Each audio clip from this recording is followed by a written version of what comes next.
Hey guys, tonight we're stepping into a place you were never meant to survive, where the air tastes like iron. The wind scrapes your skin raw, and every breath you take feels stolen from something colder, waiting in the dark. Your breath hangs heavy, twisting into pale ghosts before vanishing in the night. The smell of scorched pine bites at the back of your throat. Frost crunches under your boots like shattered porcelain. Ahead, a line of figures moves slow as clock hands, their shoulders hunched against a wind older than memory. And the worst part, this isn't even the coldest thing waiting for you tonight. So, before you get comfortable, take a moment to like the video and subscribe. Let me know where you're watching from and what time it is where you are. I love seeing how far this sleepy little time machine reaches. Now, dim the lights, maybe turn on a fan for that soft background hum, and let's ease into tonight's journey together. The first thing you notice is the cold, not in the polite winter morning way, but the kind that turns your skin into glass under your clothes. The smell of wood smoke doesn't comfort you, it's sharp, like scorched pine, and it catches at the back of your throat. Your boots crunch on frost so brittle it feels like you're walking over crushed porcelain. Ahead, a line of figures moves slow as clock hands, their shoulders hunched against the wind, their breath clouding in bursts that fade like secrets. You pull your coat tighter, remembering how modern weather apps warn you to bundle up for a chill that's nothing compared to this back here. Bedtime history means survival comes before sleep, and still, there's a small, ridiculous thought in your head you'd trade half your rations for a hot shower and a blanket fresh from a dryer. You step inside, shaking the damp from your sleeves, and the warmth of the cabin hits you in the face like a damp wool blanket, soft, heavy, and carrying the smell of something you wish you could politely refuse. On the table, under a wavering beam of light that squeezes through the warped shutters, sits your breakfast. The cornmeal is piled in a rough wooden bowl, its colour somewhere between beige and resignation. Up close, it's clear. The meal has decided to begin a second life. Faint green freckles bloom on the surface like it's trying to be a meadow. The smell is stronger than it looks, mould sweet at the edges. A whisper of basement floor in July. Beside it lies a salted fish, more relic than food. The brine has worked its way so deep into the flesh that the skin is tight and shiny, puckered at the fins. It doesn't lie flat, but curled as though it tried to escape the barrel and got caught mid-leap. You can smell the salt before you smell the fish, thick, mineral, almost metallic. A white crust cakes the belly seam, glittering in the low light like frost that has lost its nerve. The salt isn't sprinkled, it's clumped into chunks the size of a child's fist, as if someone decided precision wasn't worth the effort. A neighbour across from you spoons his share without comment. He chews slowly, eyes half-lidded, as though if he doesn't look at it, he might convince himself it's fresh cod, just pulled from the bay. The sound is quiet, but telling the damp grit of old corn between teeth. You imagine the salt scrubbing his gums raw. He swallows, winces, and goes in for more, because what else is there in early New England? Salted fish and cornmeal were the backbone of winter survival. They kept, in the sense that they didn't rot fast enough to kill you outright. Historians still debate which was more damaging, the lack of vitamins, the monotony, or the sheer indignity of calling this sustenance. You'd think salted fish would be a treat compared to nothing. The reality is it's like chewing on a memory of the sea, one that's been sitting in a warm shed too long. You pick up your spoon. The cornmeal resists, clumping together like damp clay. When you finally pry some loose, it lands in your mouth with the weight of a dare. The texture is all wrong gritty, like sand stuck in your teeth after a day at the beach, except there's no ocean breeze to soften the experience.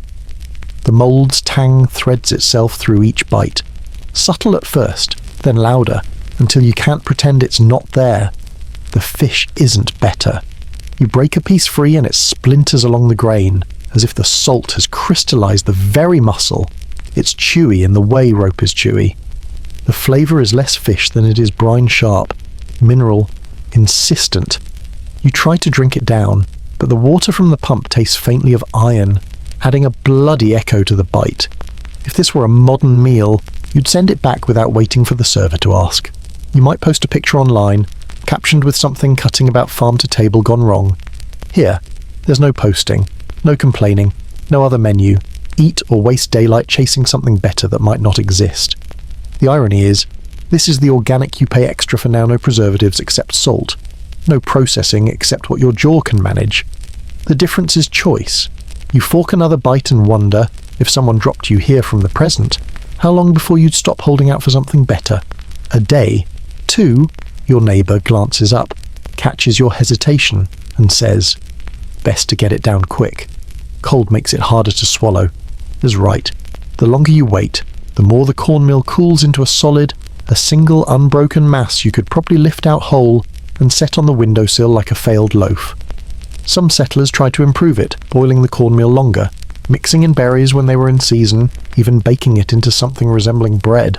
But berries rot, firewood runs low, and bread without yeast is just a promise unkept.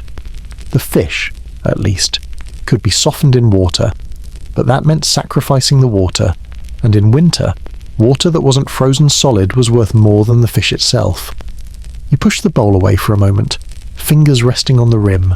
Outside, the fog still presses against the glass like a curious animal. The cold seeps through the floorboards into your boots. This is breakfast, and it's also a test. Do you take what's here, flawed as it is, or gamble your energy on finding something else before midday? There's no right answer. Not here. Just the quiet scrape of spoons, the muted drip of meltwater in the corner, the knowledge that hunger has its own kind of patience. You take another bite, partly to silence your stomach, partly to convince yourself that in a few more mouthfuls, the taste won't matter. Which would you choose? Force down every last crumb for the calories, or risk the cold and the fog for the chance at something worth chewing? You brace the bowl against your palm and take another bite, chewing in slow defiance. The cornmeal has cooled further, congealing into something that feels engineered to resist your teeth. Each grind releases a damp, earthy note, like a cellar wall weeping behind its plaster. The salted fish, now lukewarm, has shed a thin sheen of brine onto the table, leaving a salt bloom that catches the weak light and glitters faintly, as if mocking you with the promise of treasure. The neighbour to your left face, weathered like unpolished oak, swipes his bread crust through the puddle of fish oil and doesn't flinch. "Keeps you from starving," he mutters, though his eyes are locked somewhere past your shoulder, fixed on a memory or maybe on nothing. The silence between sentences is thicker than the fog outside. There is an old debate here.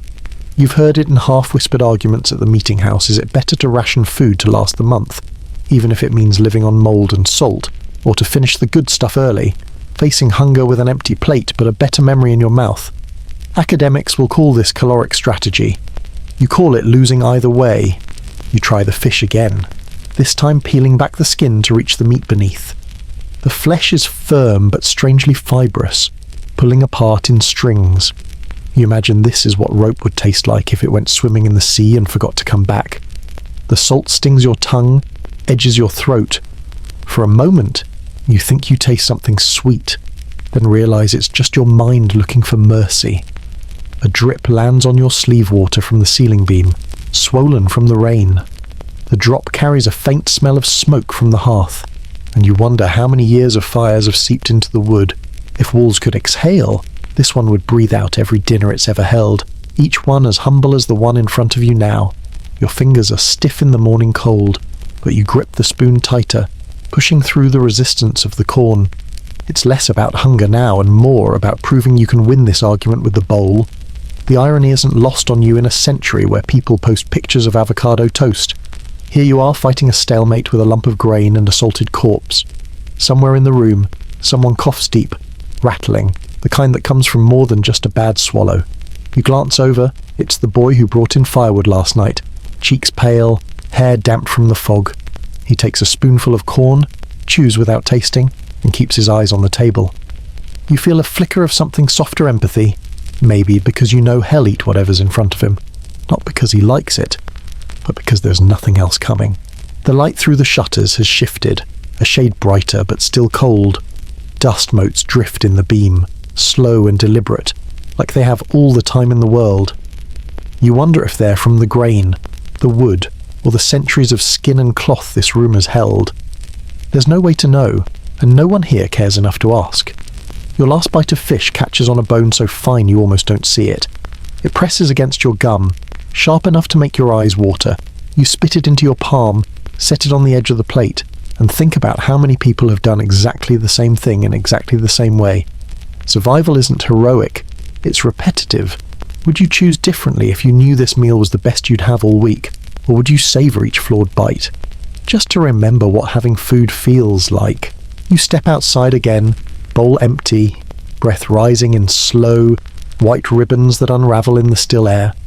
The fog has lifted just enough to reveal the frost line, where pale, brittle grass gives way to a strip of soil cracked open, like it's been holding its breath all winter. Your boots crunch over the edge, the sound sharp enough to feel in your teeth.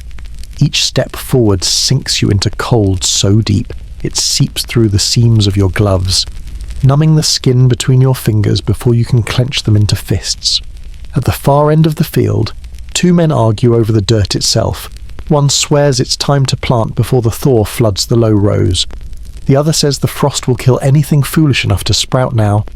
Their voices carry thin on the air, snapping in the pauses when the wind cuts through. You know both men are wrong. In a way, this land doesn't care about timing, only about taking back what's buried. You kneel to touch the earth. The top layer is darker than you expect, damp enough to cling to your glove, but an inch down the ground turns to stone, frozen so hard your fingertips sting. It's like the earth has two hearts, beating out of sincone ready to wake, the other still locked in sleep. The moisture bleeds through the leather, settling cold into your joints. That ache will follow you home and sit with you by the hearth, long after you've peeled the gloves away. An older woman passes behind you, muttering about the graveyard thaw. You've heard it before, whispered over firelight. It's the belief that as frost retreats, it draws up whatever lies beneath: roots, stones, bones. Absurd maybe, but you've seen ice push fence posts from the ground. You've seen tools surface after a season buried. You don't laugh it off. The debate in the field grows sharper. One man points toward the frost line as if the earth itself has taken sides. His boots are planted on the pale grass, safe from the wet soil. The other stands squarely in the thawed strip, daring the frost to take him too. The rest of the field looks away, pretending not to notice how their breaths hang in the cold like thought bubbles they'd rather keep private. You think about modern debates planting calendars, digital thermometers, climate apps that ping your phone. Here, the only forecast is how long smoke lingers over the chimneys and whether your breath feels heavier than yesterday. You picture sending a photo of this scene to someone now. It would look peaceful, maybe even picturesque. They wouldn't smell the metallic bite in the air or feel the cold sliding into their knuckles. They wouldn't hear the muffled argument, the kind of fight that can tilt a whole season. The wind shifts, and for a second, you think you see the frost line move, not melt, not retreat move, shrinking back in some spots, creeping forward in others, like the edge of a tide searching for a new shore. The men fall silent. The woman with the graveyard story stops walking. Every eye fixes on the ground. Then the sound comes a faint, brittle crack, like glass under strain. You glance down and see the soil at your feet tremble. It's not enough to throw you off balance, but enough to raise the hair on your arms under your coat. The frost line pulses again, and you remember another detail from the story that sometimes the ground keeps what it's taken, no matter how hard the living claw to get it back. You step back, slow, deliberate, your boots finding the firmer ground of the frozen grass. The arguing men don't move. One is still staring at his boots, the other at the shifting edge, as if willing it to settle. Would you claim this strip of thawed earth as your chance, or step away before the ground decides it's not ready to let go? You're still staring at the frost line when a sharp, panicked shout cuts through the field.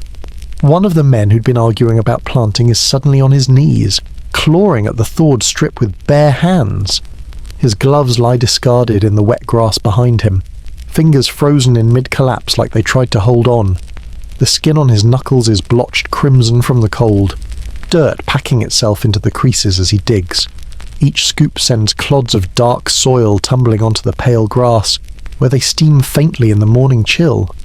The other man, the one who warned against planting, takes a step back, arms crossed tight, as if distance could make the sight less disturbing. His lips move around a curse you can't hear over the wind. That wind seems sharper now, threading its way through the frost line like it's searching for something to carry off. You move closer, boots sinking into the soft edge where frozen ground becomes thawed mud. The sound of digging is wetter than it should be, a muffled, sucking squelch that doesn't belong in this brittle air. At first there's nothing unusual, just churned earth, the occasional root curling like a finger. Then the man slows.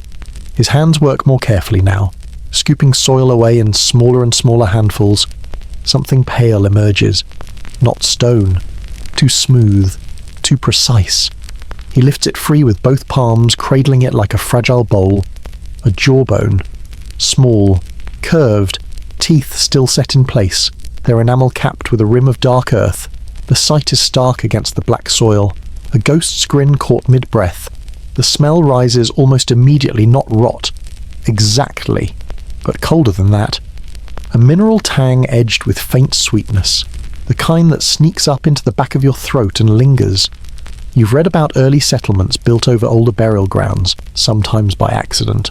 Sometimes with a shrug because land was land and the dead didn't get a vote. Historians still argue whether those accidents were as innocent as the records claimed. In winter, the ground kept its secrets. Spring was less discreet. The man stands, holding the bone like evidence. His breath fogs in uneven bursts. The others nearby shift their weight, glancing between the frost line and the thing in his hands. The man who'd been arguing against planting spits into the dirt, his voice flat and certain. You put seed here, you'll pull up more than corn.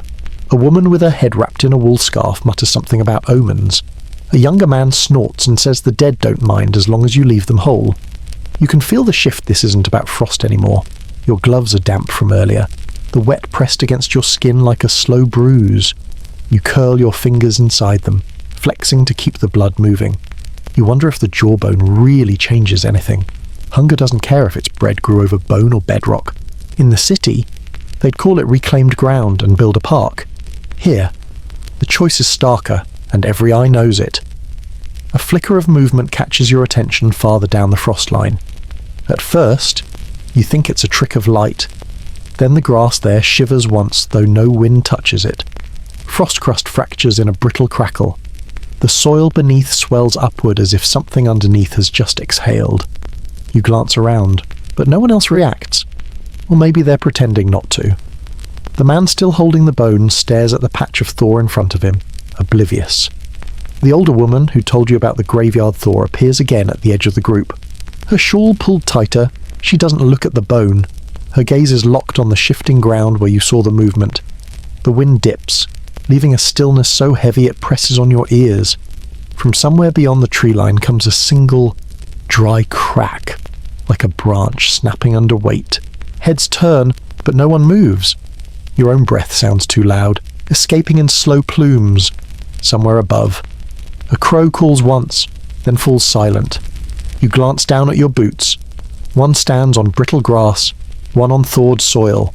The cold in the grass foot is sharp, needling, while the thawed side holds a deep, damp chill that creeps upward.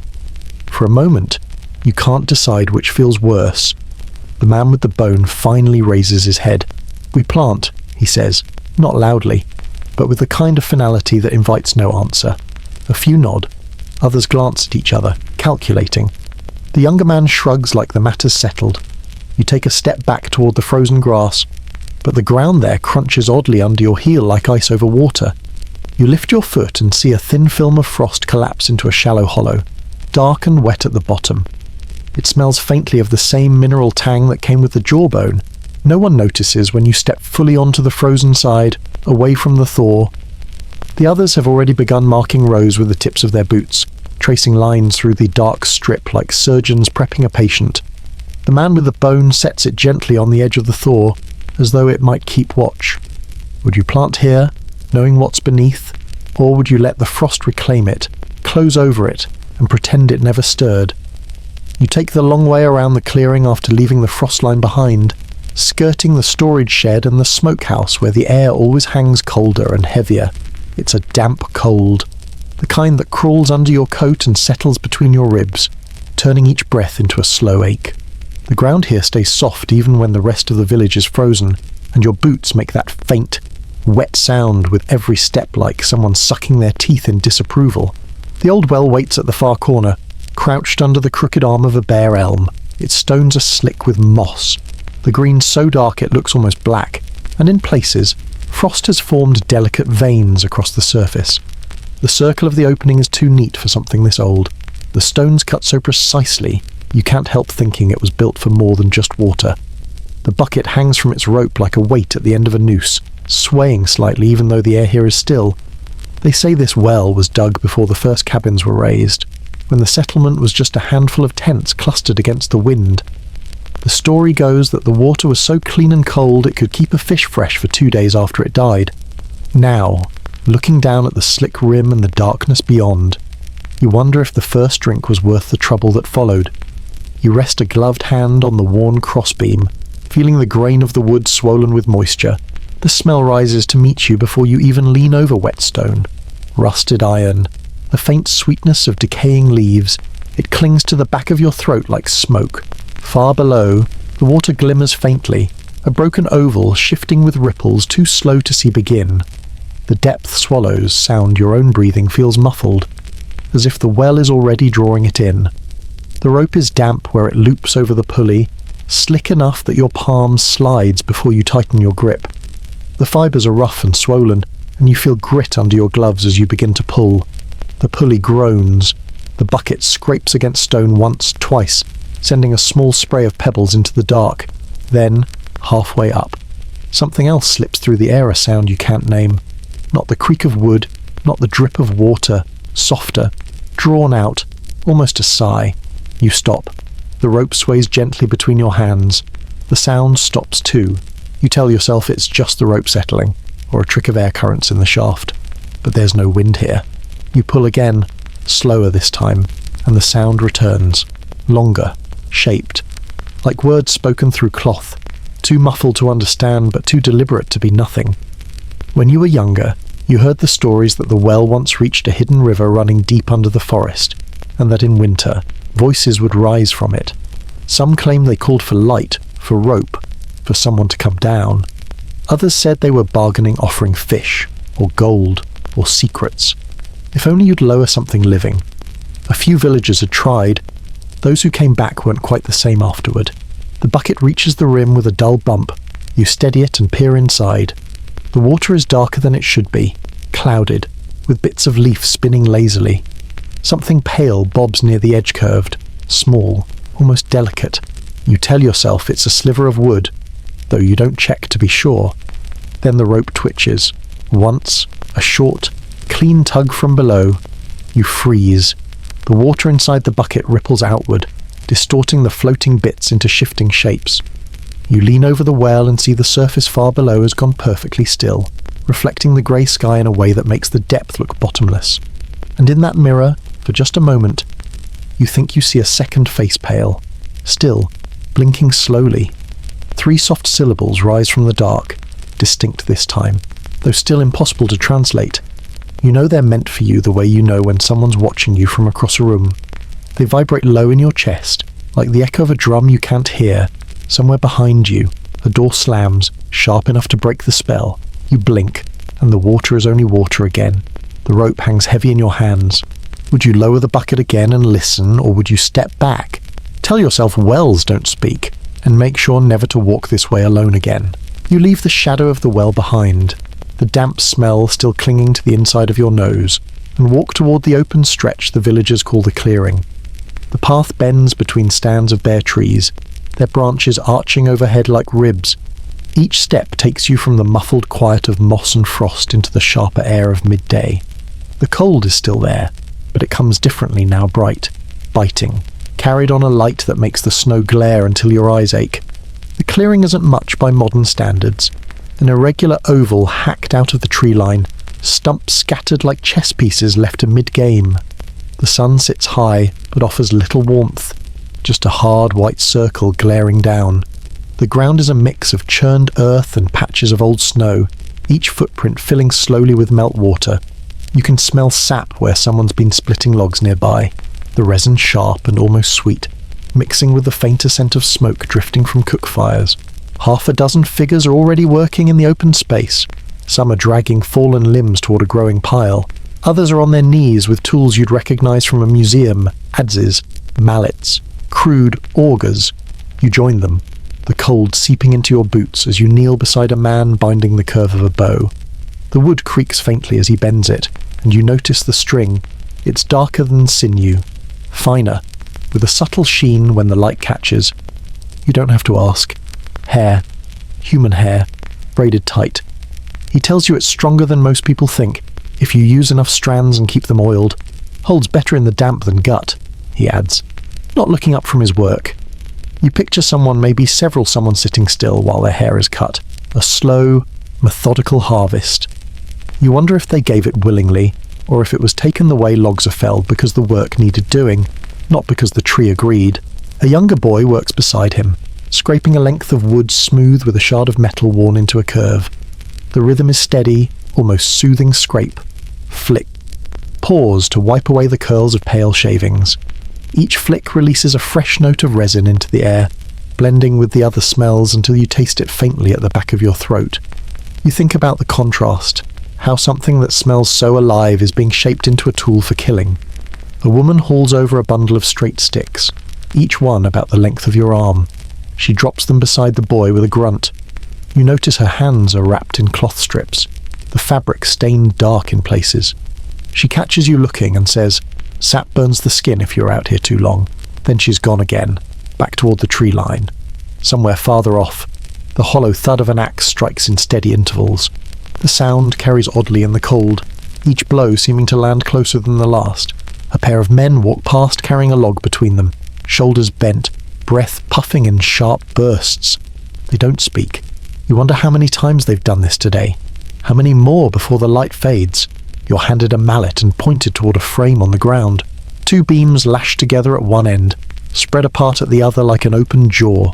Your job is to drive wedges into the gap, splitting the wood slowly. Each strike sends a tremor up your arm, the vibration settling into your elbow. The sound is duller than you expect, absorbed by the cold air. After a while, your breath comes faster, the inside of your coat damp with sweat, even though the tips of your ears burn from the chill. When the frame finally gives way, the split pieces fall to either side, their inner grain pale and clean. The man beside you nods once, takes one of the halves, and begins carving notches into it. He hums under his breath, tune you don't recognize, slow and repetitive, almost like a work song with no words. You pause to straighten, stretching your back, and glance toward the tree line. For a moment, you think you see movement, a shadow slipping between the trunks. It's gone before you can be sure, leaving only the faint sway of a branch. No one else seems to notice, or maybe they're used to it. The boy with the hair-string bow tests his work, pulling the cord back slowly until it's taut. The fibers creak softly but hold. He releases, and the bow hums faintly, a note that blends with the other sounds of the clearing. He catches you watching and says, "Works better if the hair's from someone who's still alive. Stronger spirit." He grins, but it's the kind of grin that could be a joke or not.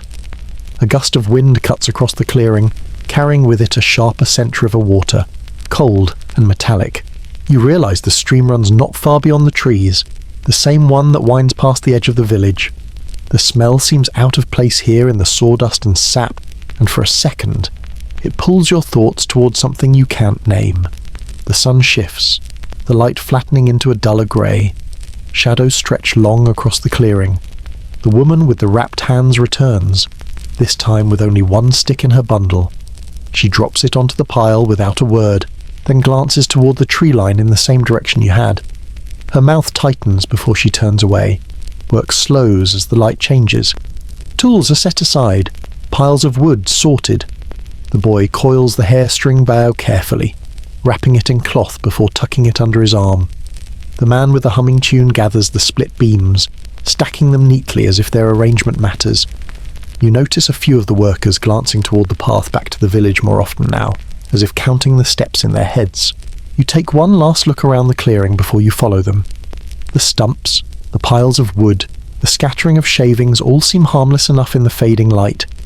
But the shape of the space, the oval of bare earth surrounded by trees, suddenly feels less like a workplace and more like an open hand waiting to close. Would you come back here tomorrow, knowing what tools are made here and with what materials, or would you find another chore, something closer to the hearth, even if it meant breathing smoke all day? The meeting house is the only building in the settlement that tries to look important. Its timbers are thicker, its roof pitched a little higher, but the damp doesn't care, it seeps in just the same. You can see your breath before you even step inside. The door complains when you push it open. Wood swollen and splintered from years of winters.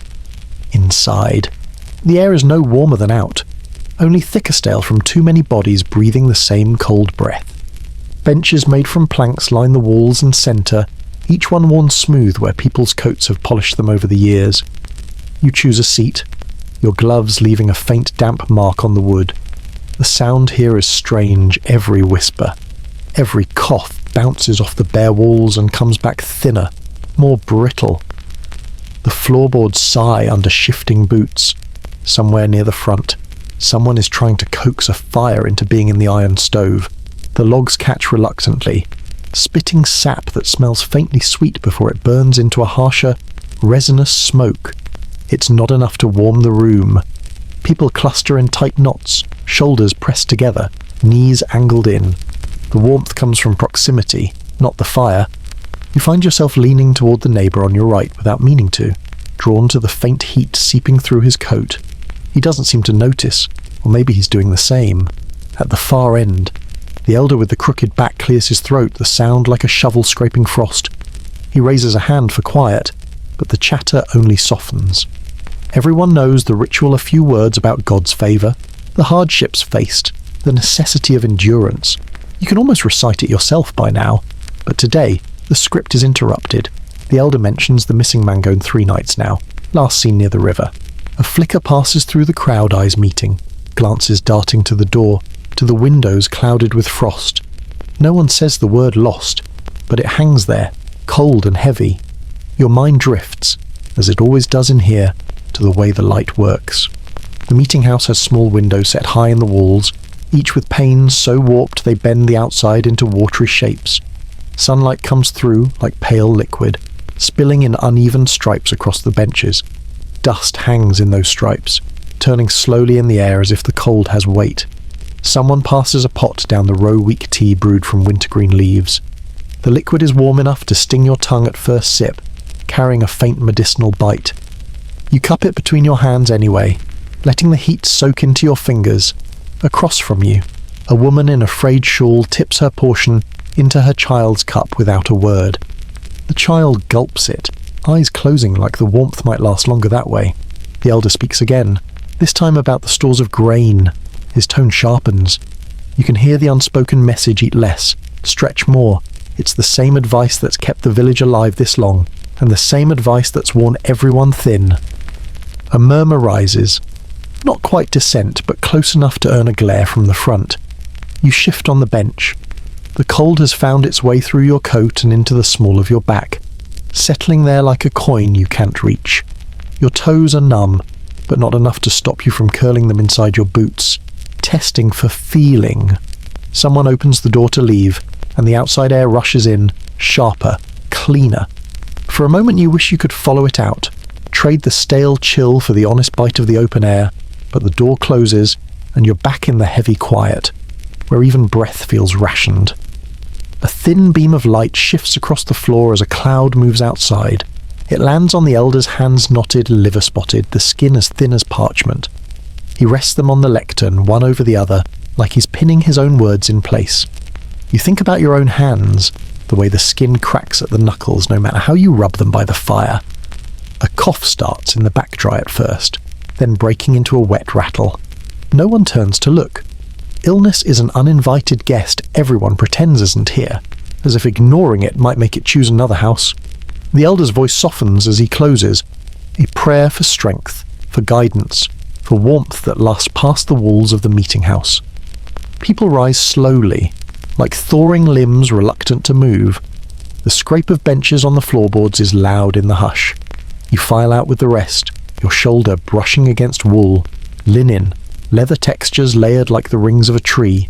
Outside, the cold feels almost kind after the stillness inside. The wind lifts the edge of your coat, and for a moment you catch the faint smell of wood smoke from someone's hearth. Ahead, the frost line glints under the pale sun, and beyond that, the dark edge of the forest waits. You wonder if the missing man ever sat through a meeting like this before he vanished. Did he shiver in the same seat? Did he feel the same pull toward the door? Would you have followed him if you knew where he went, or would you keep returning here to sit in the cold among the living, waiting for the elder to tell you how to survive another week? The trading post is little more than a long, low room stitched together from mismatched boards, each plank carrying its own story of salvage. The roof sags in the middle like it's tired of pretending to be a roof. You push the door and step inside, greeted by the thick, mingled scent of tallow candles, damp wool, and something sharper onions. Not the pleasant sizzle of onions in a pan, but raw, acrid, enough to pinch the inside of your nose. A woman near the window has them strung in a rope around her neck, the bulbs swinging gently as she counts out a handful of nails for the man in front of her. You've heard the talk onions ward off sickness. Keep the lungs clear. No one's proven it. But in a place where remedies are half faith and half desperation, you don't need proof, only someone else willing to try first. Shelves sag under the weight of what passes for goods. Clay mugs with hairline cracks, sacks of grain that smell faintly of mildew, coils of rope stiff with cold. A basket near the door holds 3 withered apples, each one pocked with soft spots like bruises under skin. They'll be gone by sundown, traded not for taste but for the memory of it. Voices carry in this narrow space, each conversation bending around the others until it's hard to tell where one ends and the next begins. You catch pieces news from a fishing camp to the south, a rumour of frost killing the wheat in a neighbouring settlement, a whispered name followed by a sharp look toward the door. The missing man again. At the counter, a boy in a cap too large for his head counts out musket balls into a pouch, each one clicking against the next with a sound like teeth. His hands are raw and red, the nails chewed down to nothing. When you step up beside him to examine a stack of candles, he glances at you once, then mutters, "Don't go near the river." It's not advice, more like the leftover edge of a warning meant for someone else. The postmaster, broad in the shoulders, beard crusted with frost leans across the counter to trade gossip with a trapper. They speak in low tones, but you catch the words tracks in the snow and not wolf. The trapper shakes his head and spits into the sawdust on the floor. His spit freezes before it soaks in. You wander toward the back, where the smell of onions grows stronger. A small group huddles there, their voices pitched low enough to draw curiosity. One man holds up a piece of paperoletta, folded and refolded until the edges have worn soft. He says it came from the coast. 3 weeks' journey. Talks of sickness moving inland. Not just in people, but in the animals. Cows coughing. Chickens found dead in the coop without a mark on them. No one asks to see the letter. They just believe, because it fits too neatly with their fears. A woman pulls a fresh onion from her neck rope, fingers working the papery skin until it peels away in pale, curling strips. She presses it into the palm of the man next to her. "Hang it over your door," she says. "Keeps death on the road." He nods like she's handed him a coin. The door opens, letting in a gust of cold and a scatter of snowflakes that melt instantly on the packed earth floor. A stranger steps in, a young man, face red from wind, eyes darting like a bird's. He carries nothing but a small satchel. Conversation dips for a heartbeat, then picks up again in cautious waves. You watch him head straight for the counter, whisper something to the postmaster, and press a small bundle into his hand. Whatever's inside makes the postmaster's brow furrow. He disappears into the back room without a word. The stranger lingers near the shelves, pretending to study a jar of nails. His coat is damp, darkened in patches that look more like river water than snowmelt. When his eyes flick up and meet yours, they hold a question you can't name. Then he looks away. Near the window, a pair of old men argue over the price of a rabbit pelt. Their voices rise until the younger woman at the scale slaps the counter with her palm. The sound cracks through the room like a whip. Silence ripples outward. In the stillness, you hear the faint creak of the roof timbers and, underneath, the muffled clink of glass from the back room where the postmaster has gone. Someone laughs nervously, and the noise swells back, but the onion wearer has gone quiet, watching the stranger. Her hand drifts to the rope around her neck, fingers tightening on the bulbs like they're prayer beads. You take a step toward the door, brushing past a shelf of tools. The iron heads smell faintly of rust and old rain. One hatchet has a notch in its edge, as if it bit into something it couldn't chew through. Outside, the wind cuts sharper than before, carrying the smell of pine and wood smoke. You glance back through the warped glass of the trading post window. The stranger is still there, standing too still, the damp on his coat spreading like something alive. Would you step back inside to find out what he brought, or keep walking before you're part of the next rumour? You take the path that skirts the frost line, the meeting house behind you, and the whispering walls of the forest ahead. The trees rise close together, their trunks dark with moisture, their crowns shivering in a wind you can't yet feel. You're still thinking about the stranger in the trading post when a sound cuts across the air branch, snapping, sharp and clean. It's not the lazy crack of ice giving way under the sun. This is heavier, more deliberate. You stop mid-step, breath misting out in a short plume, and listen. The wind stills as if it's holding its breath with you. Then another sound, the faint rustle of something moving against bark. You scan the tree line. At first there's nothing, just the muted green-black of pine needles and the pale bones of birches scattered between them. But then your eyes catch it, a shadow that isn't shaped like a tree.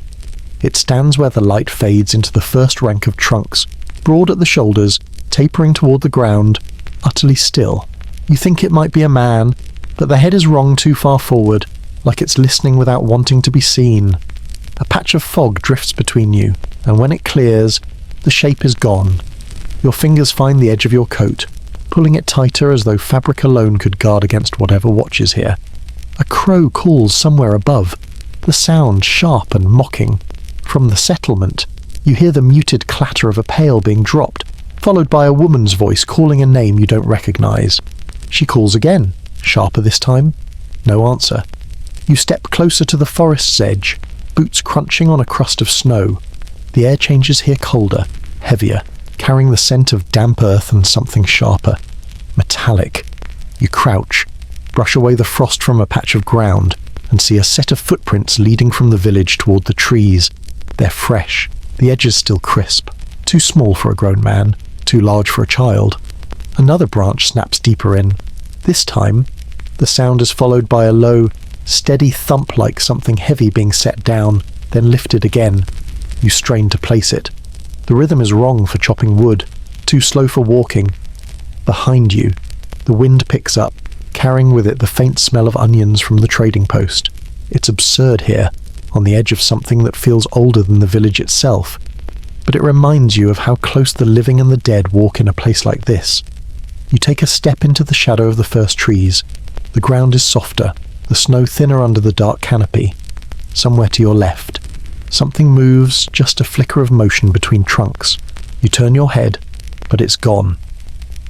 There's a story the children tell, borrowed from somewhere older, that the forest keeps its own accounts. For every tree felled, it takes something in return. A tool, an animal, a person. The elders call it nonsense, but you've heard them lower their voices when talking about the woods at night. You find yourself counting the beats between each sound now, listening for a pattern. Thump, pause, thump, then silence so deep it presses on your eardrums. Somewhere ahead, a faint glint catches your eye, a scrap of cloth caught on a branch, dark with damp. You move toward it, each step careful, deliberate. When you reach it, you see it's part of a sleeve, the seam torn, jagged. The fabric is familiar. You've seen it on one of the men who patrols the fields. The edge is stiff with frost, and something darker than water stains it. A gust of wind rolls through the trees, carrying with it a murmur you almost mistake for voices. It's too jumbled to understand. More like the sound of words being spoken underwater. The light has shifted without you noticing. The pale sun now a dull smear behind thickening clouds. The shadows stretch longer, and every one of them seems to lean toward you. Behind you, footsteps crunch in the snow. You turn, but the path back to the village is empty. The prints you left are there, sharp and solitary, no others joining them. The thump comes again, closer this time. You can feel it in your chest, like the echo of your own heartbeat. Would you keep walking toward the sound, just to see what waits in the dark between the trees, or turn back now and risk never knowing whose sleeve you found? The path from the forest's edge winds downhill, tracing the slow curve of the river like a crack in the earth. The air sharpens as you descend, each breath carrying more of the metallic tang that rivers hold in winter. The sound comes before the sight a muted churn, like heavy cloth being wrung out. When the water appears between the last tangle of branches, it's darker than you expect. The surface moves sluggishly, heavy with ice that drifts in jagged rafts, knocking together with a sound like brittle porcelain. On the far bank, a line of figures waits 2 men, a woman and an ox with its head lowered against the wind. Sacks are piled on a crude sled behind them. Your own group is smaller, 3 of you, each carrying a sack of grain bound tight in oiled cloth. The grain is meant for the other side, where the soil is still stubborn and the winter hasn't bitten so hard. In return, you're supposed to bring back smoked fish and dried berries. Food the village will stretch thin enough to last until the thaw. The crossing itself is a flat-bottomed boat, its planks swollen and splintered from years of soaking and freezing. The rope tied to its bow is slick with ice. Your gloves squeak as you pull it closer to the bank. The man who usually ferries travellers is absent. In his place, the younger of the 2 men across the river steps forward, calling something over the wind. You catch only part of it. Keep low steady. You step into the boat first, the boards shifting under your weight with a groan that vibrates up your legs. The cold is immediate coming, not from the air but from below, rising through the wood into your boots. The second man follows, then the third. Together you push off, the boat scraping over the frozen shallows before sliding into deeper water. The river's current is slower than in summer, but still insistent, tugging at the hull in small, steady pulls. Ice floes bump against the sides, each impact a hollow knock that echoes in your ribs. You keep your knees bent, trying to move with the sway, but the sack of grain shifts on your shoulder, throwing off your balance. Halfway across, the wind finds you cold enough to burn the skin where it slips past your collar. Your breath rises in quick bursts, immediately stolen away. The woman on the far bank raises a hand to her brow, watching. You think you see her mouth move, but the wind smothers the words. A sheet of ice, larger than the boat, drifts into your path. Its edges are thin, laced with cracks, but the centre is solid enough to force you aside. The man at the bow leans on the pole, pushing off. The ice groans, tilts, then slides away. Beneath it, the water glitters in a way that feels wrong, too bright, too deep. You glance down and see shapes moving below the surface. Not fish, their motion is too slow, too deliberate. Pale forms turning in the current, limbs folding and unfolding like kelp in the tide. You blink, and the shapes dissolve into shadows cast by the broken ice. The bow scrapes against the far bank and you step out quickly, boots sinking into the churned mix of snow and mud. The ox shifts, its breath a white plume. The woman nods to you, then to the grain. You set it down, flexing your shoulder where the weight has left a deep ache. In exchange, she hands over a bundle wrapped in oilskin.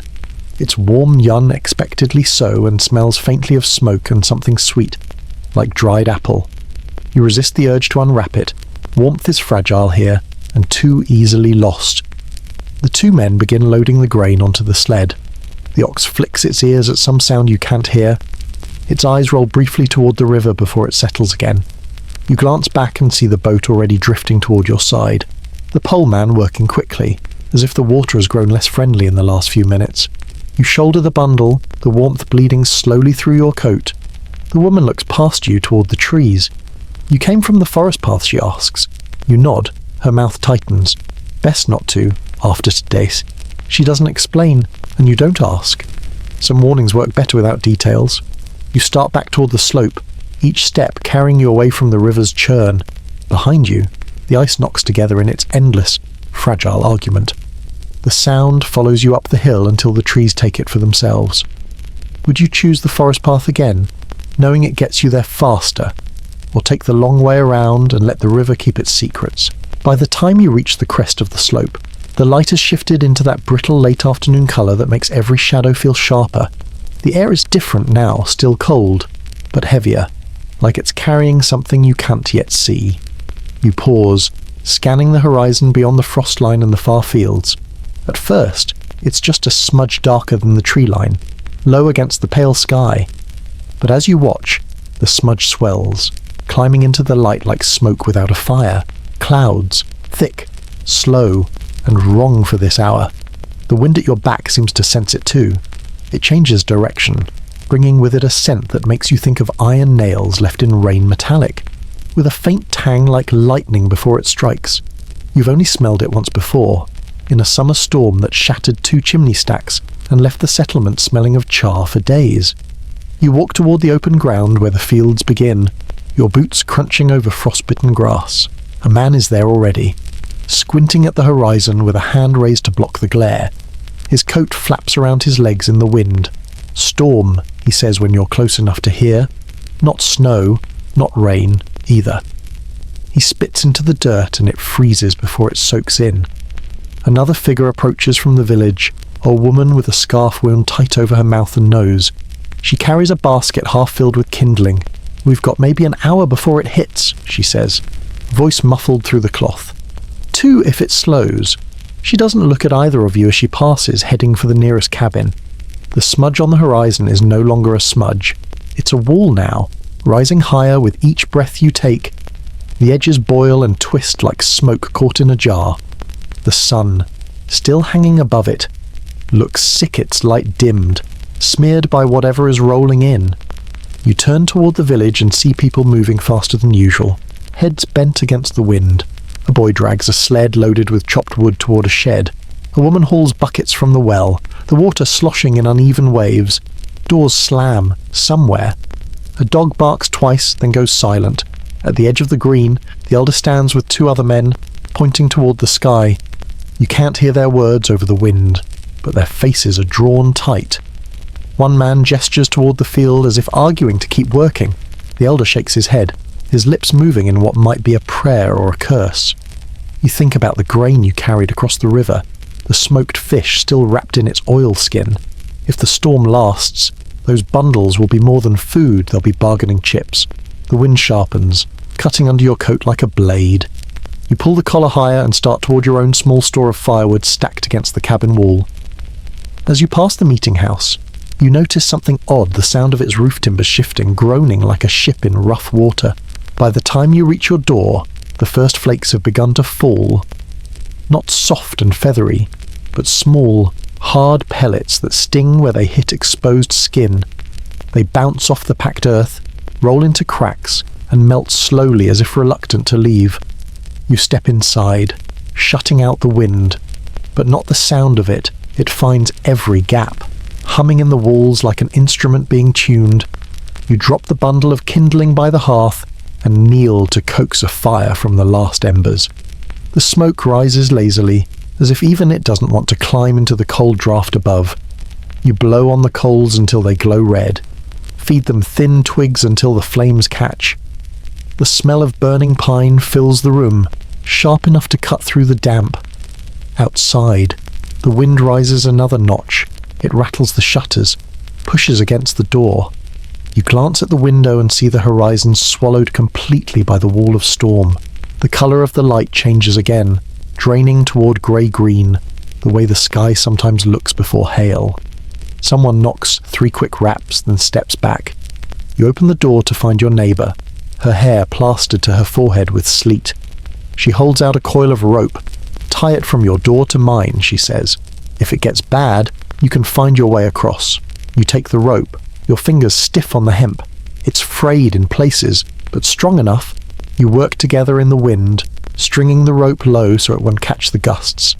By the time you knot it to her post, your gloves are wet and your cheeks burn with cold. She thanks you with a short nod, then disappears inside. The storm is almost here. You can hear it now, not just the wind, but a deep, rushing sound like a river you can't see. The first real snow starts in sudden sheets, slashing sideways, stinging your eyes. The rope in your hand becomes more than precaution. It's the only sure thing between you and being lost in your own village. You make it back inside and bar the door. The fire crackles, its light small but steady. Outside, the storm roars against the walls, a low, constant growl that seeps into your bones. Somewhere far off, something heavy falls, a roof beam, a tree. You can't tell, and the sound is swallowed almost instantly. You sit by the fire, hands outstretched, and think about the people still caught between here and shelter. Think about the stranger at the trading post, the torn sleeve in the forest. Storms change the shape of a place, even after they pass. The wind slams against the door hard enough to make the latch jump.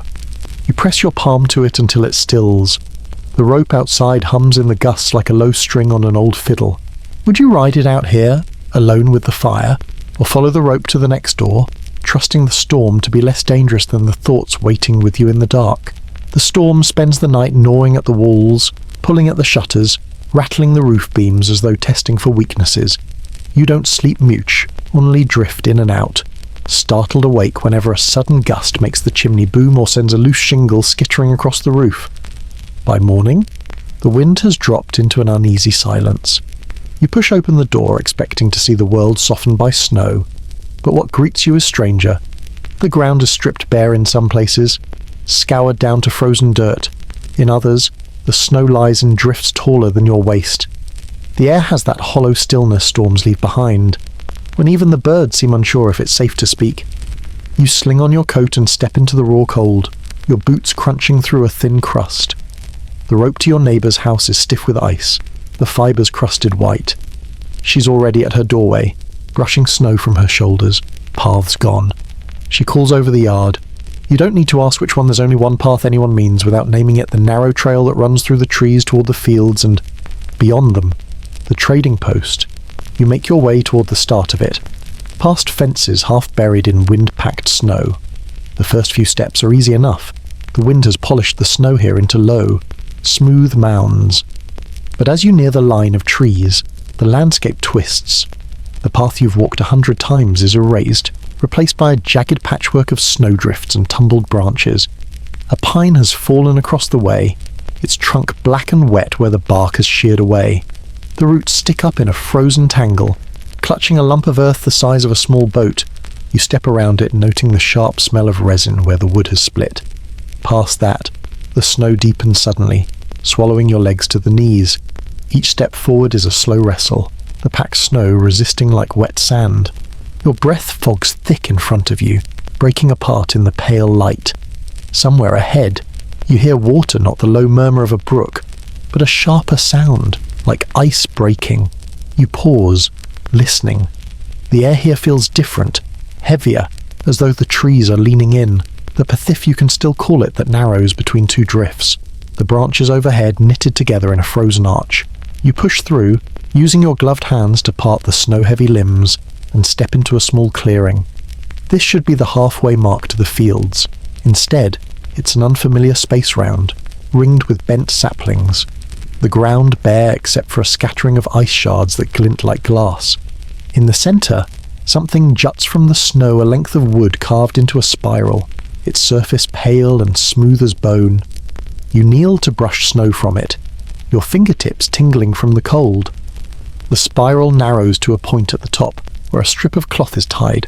The cloth is stiff, frozen into a twist, but you recognise the weave it matches the sleeve you found near the forest edge 2 days ago. A sound makes you freeze, the slow, deliberate creak of weight shifting on ice. You look up. Beyond the clearing, where the drifts rise against the tree line, a figure stands. Too far to see clearly, but tall, wrapped in something dark. You open your mouth to call, but the figure moves first, slipping behind the rise without a word. You rise quickly, the spiral still in your hand. The smooth surface is slick with melting frost. You tuck it under your arm and push toward where the figure vanished, your boots sinking into snow that deepens with each step. The air grows colder in that way that feels less like temperature and more like intention. When you crest the rise, the world drops away. The path should slope gently here toward the frozen creek, but instead it's gone to rest under a solid drift that stretches unbroken to the horizon. Only the tops of a few fence posts show where the trail once ran, their tips frosted white, each casting a short, sharp shadow in the dim light. You start forward, but the snow here is treacherous, hiding hollows where the creek runs under the ice. The surface gives under your weight with a muffled whoomph, and you have to throw your weight backward to keep from sinking thigh deep. A scrap of colour catches your eye to the left, a strip of blue cloth snagged in a low branch, whipping gently in the light wind. You wade toward it, each step pulling at your legs like wet wool. The branch is bare, its bark rubbed smooth where the cloth has tugged against it. The fabric is part of a cap wool, frayed at the edges, the kind worn under a hood for extra warmth. There's a faint mark inside the band, 3 stitched initials. You know them. You look up, scanning the horizon again, but there's nothing now, just the endless white and the thin line of trees beyond. The wind shifts, carrying a faint sound from far off. It's not the crack of ice this time, nor the creak of branches. It's rhythmic. 2 beats. Pause. 2 beats. You've heard it before in the fields during planting season, the sound of a spade biting into soil. But here, now, with the ground frozen and the path gone, the sound feels wrong. You follow it anyway, angling toward the trees, the snow shallows there, giving way to frozen leaf litter that crunches underfoot. The sound grows clearer, a metallic edge under the thud, like metal scraping stone. The trees open suddenly into another clearing, this one long and narrow, with a ridge of snow piled along its far side. In the centre, half buried in frost, is the shape of a cart. The wheels are frozen in place, the bed heaped with sacks dusted white. One sack has torn open, spilling grain across the snow like scattered seeds. Beside it, a man works with a short-handled shovel, breaking at the frozen ground, has bundled thick, a scarf hiding most of his face, but you see his eyes when he looks up wide, startled, then narrowing in something like calculation. He glances at the spiral under your arm, then at the cap in your hand. What are you doing here? His voice is rough, edged with the cold. You start to answer, but he shakes his head once, sharply, and turns back to the ground. Each thrust of the shovel sends a shiver through the frozen earth, the sound ringing in the air. You take a step closer, your boots crunching loud in the quiet. That cap you start, but he cuts you off. Best you go back. Path's not yours anymore. The words hang between you, strange and heavy. He doesn't look at you again. You stand there a moment longer, the wind threading cold fingers into the gap at your collar, before turning back toward the way you came. Only, the way you came is gone. The wind has filled your tracks, smoothing the snow until it lies undisturbed, stretching white and clean in every direction. You look for the bent saplings, for the rise, for anything familiar, but it's as though the storm has been here again in miniature, wiping away every sign. Even the sound of the shovel has faded, swallowed by the cold. You start walking anyway, picking a line between 2 trees and hoping it angles toward the village.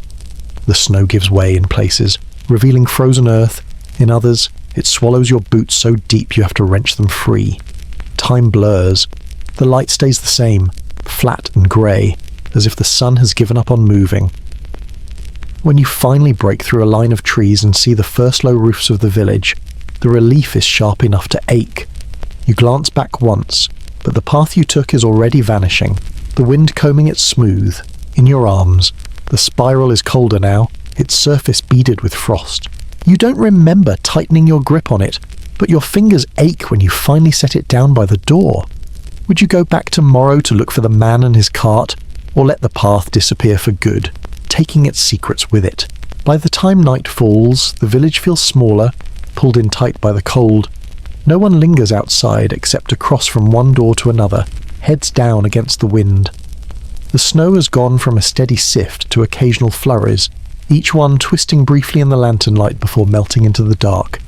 You duck into the meeting house, not for a gathering this time, but for warmth or what passes for it. Tonight, the benches have been pushed back, the iron stove dragged to the centre. The fire inside spits and sighs, casting a shallow circle of heat that never quite reaches the walls. People sit closer than usual, legs stretched toward the stove, hands wrapped around whatever hot drink they've managed to bring. It smells of smoke and damp wool, but also something faintly sweet-dried apple slices simmering in a dented pot at the edge of the stove. Someone must have saved them for a night like this.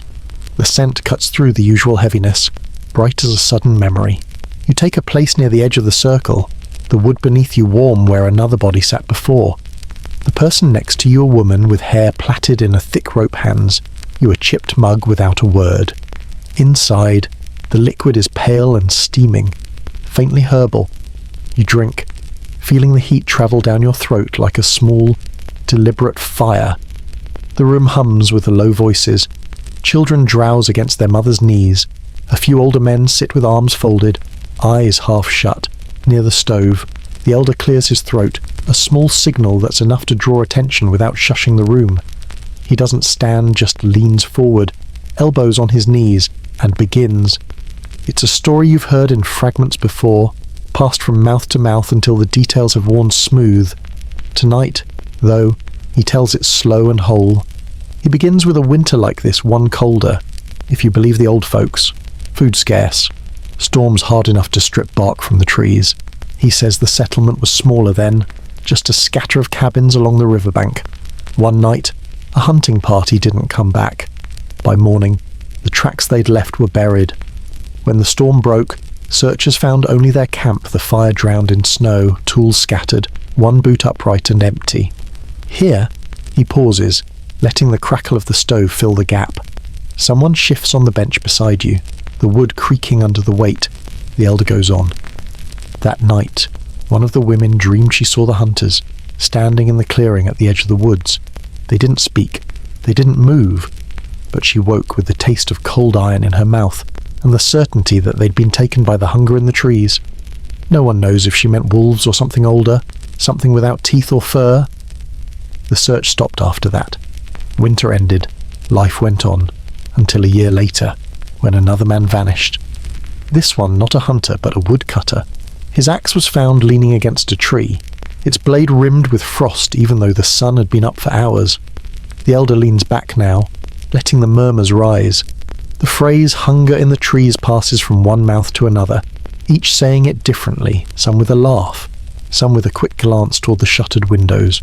You watch the fire instead. The logs have burned down to coals, each one pulsing red, then dimming, then red again, like a slow heartbeat. Another voice speaks Ooper man you don't know well, his face mapped with lines.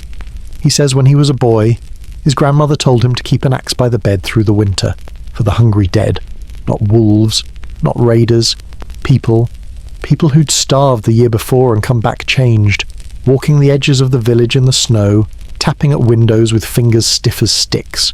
A woman across the circle snorts, and I suppose they came in if you didn't answer. The man shakes his head. No, they waited, till you open the door yourself. The room tilts a little at that, the kind of quiet that isn't agreement but isn't disbelief either. You sip the last of the herbal drink, the heat settling in your chest. Someone else begins a new thread about a winter so cold the river froze solid, and people crossed it to visit kin on the other side. But in the thaw, the ice didn't just crack, it sank, pulling with it anything too heavy to move fast. A sled, a pair of oxen, one child. No one found the body, only a mitten snagged on a jag of ice days later. That story sparks another, and another. The air thickens with memory, with things half remembered and half invented. You lose track of who's speaking, the voices layer over each other, some rising in laughter, some dipping into a hush that pulls everyone closer. The woman with the rope of hair leans toward you. My uncle used to swear he saw lights in the woods on nights like this. Not fireflies too cold, not torches too far apart, just small points moving slow between the trees, like someone carrying embers cupped in their hands. She pauses, said they only moved away if you followed, never to ward. Your mind slips briefly to the spiral you carried home earlier, the way frost beaded along its curves, the strip of cloth tied to its tip. You haven't told anyone about it yet. Someone passes around the pot of dried apples, now soft from simmering. You take one. The sweetness floods your mouth, cutting through the smoke and stories. For a moment, it's just food, simple and unremarkable. Then the taste sharpens into something almost metallic, and you swallow quickly. A log shifts in the stove, sending a spray of sparks up the chimney. For a heartbeat, the room brightens enough to see the frost on the windows from the inside, a lace of white curling inward, as if the cold outside is trying to take shape here. The elder speaks again, his voice quieter now. Best keep the fire lit tonight, he says. Best keep something sharp by the door. It's not clear if he means it as advice or a blessing. One by one, people stand, stretch, gather their coats. The circle unravels, the benches scrape back into place. Outside, the air bites harder, the moon, a thin, cold coin overhead. You walk home with the rope-haired woman, boots crunching in time, breath streaming white. When you reach your door, you pause, listening to the wind thread itself through the narrow lanes between houses. Somewhere far off, a sound answers slow, deliberate knock, 3 beats, then silence. You tell yourself it's just wood shifting in the cold. Inside, the fire is low but alive. You feed it carefully, watching the flames climb back up the blackened logs. The light paints the walls in long, wavering strokes. You set the spiral by the hearth, close enough to warm but not enough to dry. The cloth tied to its top has begun to sag, the ice melting into dark patches. You sit back and let the heat creep into your bones, the night stories settling around you like a second skin. Outside, the wind changes direction. In the pause between gusts, the quiet is so complete you can hear the faint creak of the rope between your door and your neighbour's, swaying like a loose note on an old fiddle. Would you sleep tonight with the axe by your bed, or trust the latch to hold against whatever listens outside? You wake because the fire's gone low. The glow on the hearth has sunk to a few faint embers, each one pulsing out its last heat. You lie there a moment, listening. The wind outside has changeless constant now, more like a long breath being drawn and held. Then, the knock, 3 times, slow, deliberate, not loud enough to be urgent, not soft enough to be wind play. You sit up, blanket falling into your lap. The air in the room carries that damp metal scent you've learned means snow is coming again. The latch on the door shifts slightly in its iron bracket, as if the wood itself has tensed. You cross the room, bare feet biting against the cold boards, and pause with your hand just above the latch. Whoever is on the other side doesn't knock again. No voice, no shuffle of boots and snow. When you open it, the cold slips in first, curling around your legs, and then the sight lands in your chest like a stone the hat. The same one from the river, the stranger's hat from weeks ago, set dead centre on the step, brim crusted in frost. In the moonlight, its shape is familiar in a way you wish it won at the stitched edge, the worn patch along the crown, the patch where a hand must have gripped it over and over, enough to wear the nap thin. You crouch. The frost along the brim has begun to melt, dampening the wood. Beside it, pressed into the crust of snow, are footprints one set, barely visible in the pale light. They angle away from your door toward the far edge of the village. You follow them with your eyes until the houses break them from sight. There's a whisper of sound then, far off. You think at first it's wind in the trees, but it holds a shape, a rhythm that pulls at memory. The sound of someone shifting a sled over frozen ground. You glance back at the hat, then lift it. It's heavier than you remember. Inside, something rattles a folded scrap of paper, stiff from cold. You shake it into your palm. The ink is smudged, but the words hold better here than under the snow. No name, no mark of who sent it. You know whose hat this is now, or at least, you know whose it was. The missing man from the river, Ben, the one no one spoke about after the search ended. The one they said must have slipped, been swept under. But the tracks go not toward the river, not toward any grave, but toward another village entirely. The idea blooms in your mind quick and hot, like the flare of resin catching fire he left. He wasn't taken or lost to the water. He walked, chose another life, chose not to freeze here among the same faces, the same rules. The thought makes your skin prickle in 2 ways at once. Part outrage, part something you don't want to name. From across the lane, a shutter squeaks open. Your neighbour peers out, hair wild from sleep. Someone out there, she whispers. You hold up the hat and her eyes narrow. She shuts the shutter without a word. You step back inside, set the hat on the table, and light the lamp. The paper catches the flame's light, the ink shining faintly where it's pooled in the fibres. Better here than under the snow. You can't tell if it's a warning or a boast. The fire needs tending, but your mind hooks on the image of those footprints vanishing toward the other village. Your hands work the poker automatically, turning the half-burned logs, feeding in new wood, the motion so familiar they barely register. Outside, the knock comes again. Not at your door this time, somewhere farther down the lane. You blow out the lamp and move to the window. Through the thin frost, you see a shape in the lane. Tall, wrapped in a heavy coat.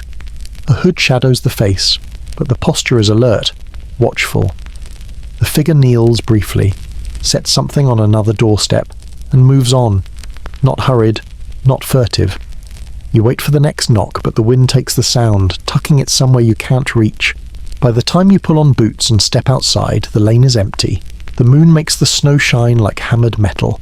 You follow the prints until they meet a wider trail you recognize as the route traders use in late spring. Tonight it lies hard and rutted under the frost, leading away through the trees. The stillness here feels different from the night's earlier quiet. This is a held breath you know will be released, and when it is, something will change. You stand there long enough that the cold begins to creep through the seams of your boots, numbing your toes.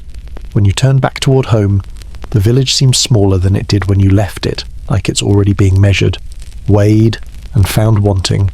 Inside, you set the hat back on the table. Your fingers brush the brim, and a few crystals of frost fall to the boards.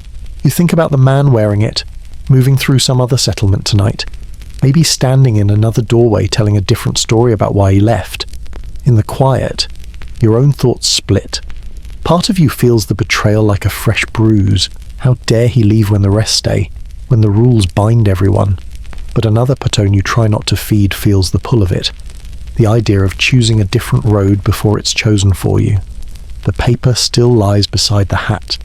Better here than under the snow. You picture the river in thaw, the ice breaking loose in long slabs, spinning away. You picture yourself on one, drifting towards some other shore.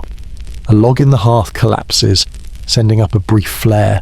You watch it settle, sparks winking out one by one, and wonder which would be worse following those footprints, or never knowing where they lead. By morning, the footprints are gone. The night's light snow has worked like a cautious hand, smoothing every hollow, softening every edge. Only the hat remains on your table, its brim dried stiff, the note folded inside like a splinter you haven't decided to pull out yet. The quiet in the village has a different weight today, less like rest, more like held breath. You catch it in the way people move quicker to finish chores, slower to meet each other's eyes. There's talk in the air, though no one speaks it out loud. You head toward the animal pens, drawn by a stillness that doesn't belong there. Usually you'd hear the soft thump of hooves in the snow, the rustle of hay, the low breath of warm bodies. Today, the only sound is the wind, sliding across the packed drifts and whining through the fence slats. The first pen holds nothing but shapes under frost.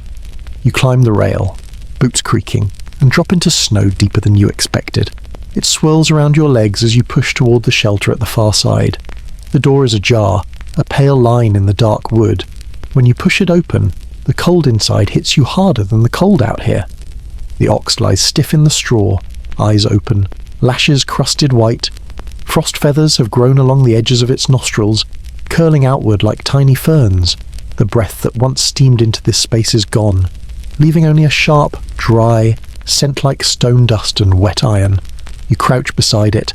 The hide is stiff under your gloves, the hair clumped with ice where it meets the skin. No sign of a wound. Just the stillness that comes when the cold gets inside faster than the blood can fight it. In the corner, a wooden charm hangs from a nail, a small disc carved from oak, etched with a ring of lines that meet at the centre. Someone's hands spent hours making it, sanding the edges smooth, hanging it here as a promise. You touch it, and it swings gently, the leather cord creaking against the nail. The mark is meant to keep harm out, but the harm here didn't bother with doors. You step back into the snow, boots sinking into the drift at the threshold. In the next pen, the goat is curled tight against the wall, as if it had tried to make itself smaller. Its ears are rimmed in ice, the beard stiff. Its breath, like the ox, has become part of the frost that coats every surface in a delicate, lethal lace. Others are already gathered near the larger shelter at the end of the row. Two men stand in the open doorway, their shoulders blocking most of the view. You push closer and look between them. Inside, the straw is scattered, churned into patches of bare earth frozen hard. 5 sheep, all down, their bodies dusted with a glitter of frost like someone sprinkled ground glass over them. One of the men spits into the snow. They were fine yesterday. The other shrugs. Storm took 'em. His voice carries, no doubt, but his eyes flick toward the tree line, as if considering other answers. The elder arrives, his bent frame leaning into the wind. He steps into the shelter, moving from body to body with the slow care of someone reading a language in the ground. He kneels beside the smallest sheep, runs a hand along its neck, then over the stiff line of its back. When he stands, he looks tired in a way that has nothing to do with age. "It's not the storm," he says. "Not just the storm. That draws the others in closer." He doesn't explain right away, just points to the frost at each animal's mouth. "See how it curls out? That's not from sleeping in the cold. That's from breathing something colder than the air." The silence is immediate and sharp. Everyone knows what he means, even if no one has the word for it. Air that doesn't belong, breath that takes instead of gives. You glance back at the oak charm in the first shelter. The marks. The time spent carving it was supposed to be a barrier. But whatever happened here came through without leaving a mark. Someone mutters about the other village, about disease, about whether a sick animal can carry something in its lungs the same way people do. The elder shakes his head, not sickness. He steps into the daylight again, squinting toward the open fields. Something else. The two men drag the bodies out one by one. The sound they make on the snow is strange, a muffled drag. A hollow thump when the legs knock against the frozen ground. Steam doesn't rise from them, not even when the sun breaks briefly through the clouds. One of the women brings a length of cloth and begins covering the faces. It's not for the animals, it's for the people passing by, so they don't have to meet those fixed, clouded eyes. You help stack the bodies near the edge of the field, where the ground will be easier to work when the frost loosens. The weight is awkward, pulling at your shoulders, but the cold keeps the smell at bay. As you set down the last one, you notice the rope tied to the pens post. It's old, frayed, stiff with ice. Not a tether for an animal, more like a guide rope, the kind strung between houses during storms. This one trails off toward the narrow track leading out of the village. You follow it a few steps until the drift swallows it. When you return, the elder is speaking low to the others. You catch fragments words like loss, barter, short season. It's not just about the animals, it's about what their absence means for the people. Milk gone, wool gone. The trade goods those brought and gone. Someone says, "We can buy from the next village." The elder doesn't answer, but his eyes flick toward the west, toward where you know the footprints from last night were headed. By midday, the bodies are covered in a mound of snow, neat and anonymous. The wind has picked up again, carrying with it the scent of wood smoke and something else, something colder, sharper, as if the air itself is warning you not to think too long about what it's touched. Back in your cabin, you find yourself standing over the hat on the table. The brim is still bent in that familiar way, the fabric rough under your fingers. You imagine it pulled low over eyes you've never seen, walking the track toward the other village, away from these pens, these bodies, better here than under the snow. The note's words slip back into your head. You wonder if the man who left had heard the same hollow silence in the pens before he went. Would you stay among those willing to watch the herd vanish one winter at a time, or follow the footprints into the trees, risking whatever waits in the places without fences? By late afternoon, word has passed through every corner of the settlement the council will meet tonight. No one says it's because of the dead livestock, or the hat on your table, or the footprints leading west, but they don't have to. Everyone knows what pulls people out into the cold for a meeting when there's no sermon to be given and no market to follow. The meeting house glows dimly in the blue dusk, lantern light leaking from its warped shutters. Snow crunches under boots as you approach. Inside, the benches have been arranged in a rough horseshoe around the stove. The heat from it is thin but welcome. You take a place along the side, the wood under you already warm from the last person's body. The council members, 5 of them, sit at the open end of the horseshoe. The elder is there, hunched as always, fingers laced on his knee.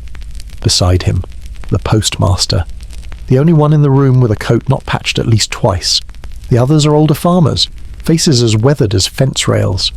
The elder begins without preamble. You've seen what we've lost. The herd won't last the season, not as it stands. We need to decide how to keep the rest alive and ourselves with them. A woman near the stove speaks first. We go to the other village, trade for what we need. The postmaster shakes his head. Trade takes trust. Trust takes time, and we've got neither. Not with what's been happening between here and there. His eyes flick toward you for a moment long enough to feel like he's laid a stone at your feet. Another man leans forward. We can move, before the snow sets in for good. Take what we can carry, find ground that'll hold us through winter. The word move ripples through the benches. It's not the first time someone suggested it, but it's the first time it's been spoken in this room without being laughed off. From the back, a voice says. That's what he did. The room stills. No one has to ask who. The missing man. The hat. The footprints. Are you calling that a solution, the postmaster asks? His voice edged. Him saying maybe he's still alive. The voice answers, and maybe that's worth thinking on. The elder lifts a hand for quiet, though it takes a moment to come. We have two paths, he says finally. Stay. Hold through the winter with what we have, and pray the thaw comes early, or go. Take our chances on the road. 3. You hear yourself say before you mean to. The word hangs there, drawing eyes. The elder nods slightly, inviting you to go on. We could split, you say. Those willing to risk the road, go. The rest stay and hold the ground. That's not a solution. One of the farmers says, that's a tear. You pull a community apart, it doesn't mend. Better than watching it starve all at once. You answer. There's a low murmur, agreement tangled with disapproval. The stove pops, sending a thin puff of sparks up the chimney. The rope-haired woman from the hearth circle stands.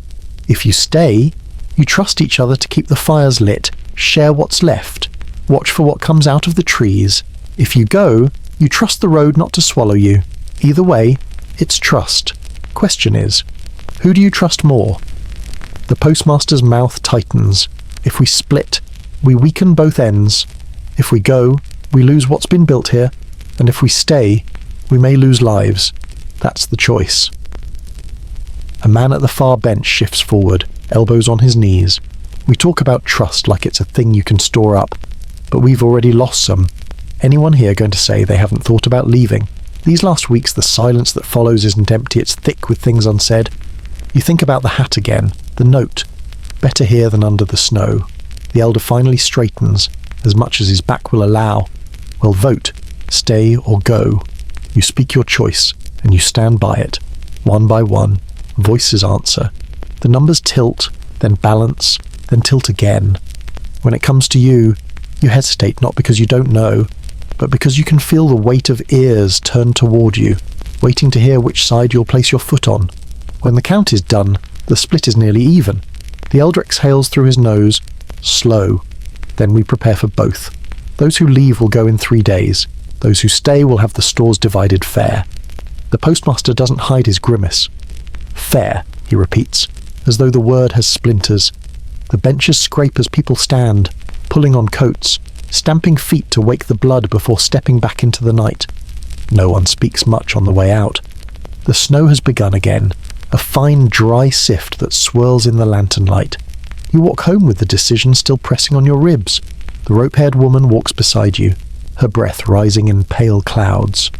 Which will you do, she asks.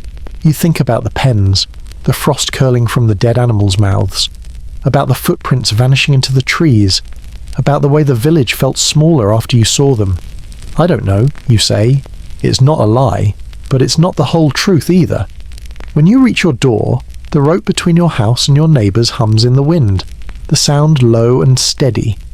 You pause with your hand on the latch, listening to it like you might hear an answer if you stayed still long enough. Would you cast your lot with those who stay and hope the ground holds, or take the road and trust it to lead somewhere better? The morning chosen for leaving arrives without fanfare. No bright sunrise, no dramatic shift in the weather, just a flat grey light and air cold enough to tighten the skin on your face. You step outside to find the clearing half-dressed for departure. Sleds are being loaded, their runners already groaning over the crusted snow. Bundles wrapped in oilskin lean against fence posts. Children are being shepherded from house to house, so their parents can work without small bodies underfoot. The smell of smoke lies low over everything, more from the hurried cooking of last meals than from any attempt to keep warm. The group that will leave in 3 days. The stayers move more slowly, watching the others like you might watch someone pack for a journey you can't take. They stand in knots, arms crossed over their chests, eyes narrowing when a bundle is tied down especially well, when a sled is piled higher than they think fair.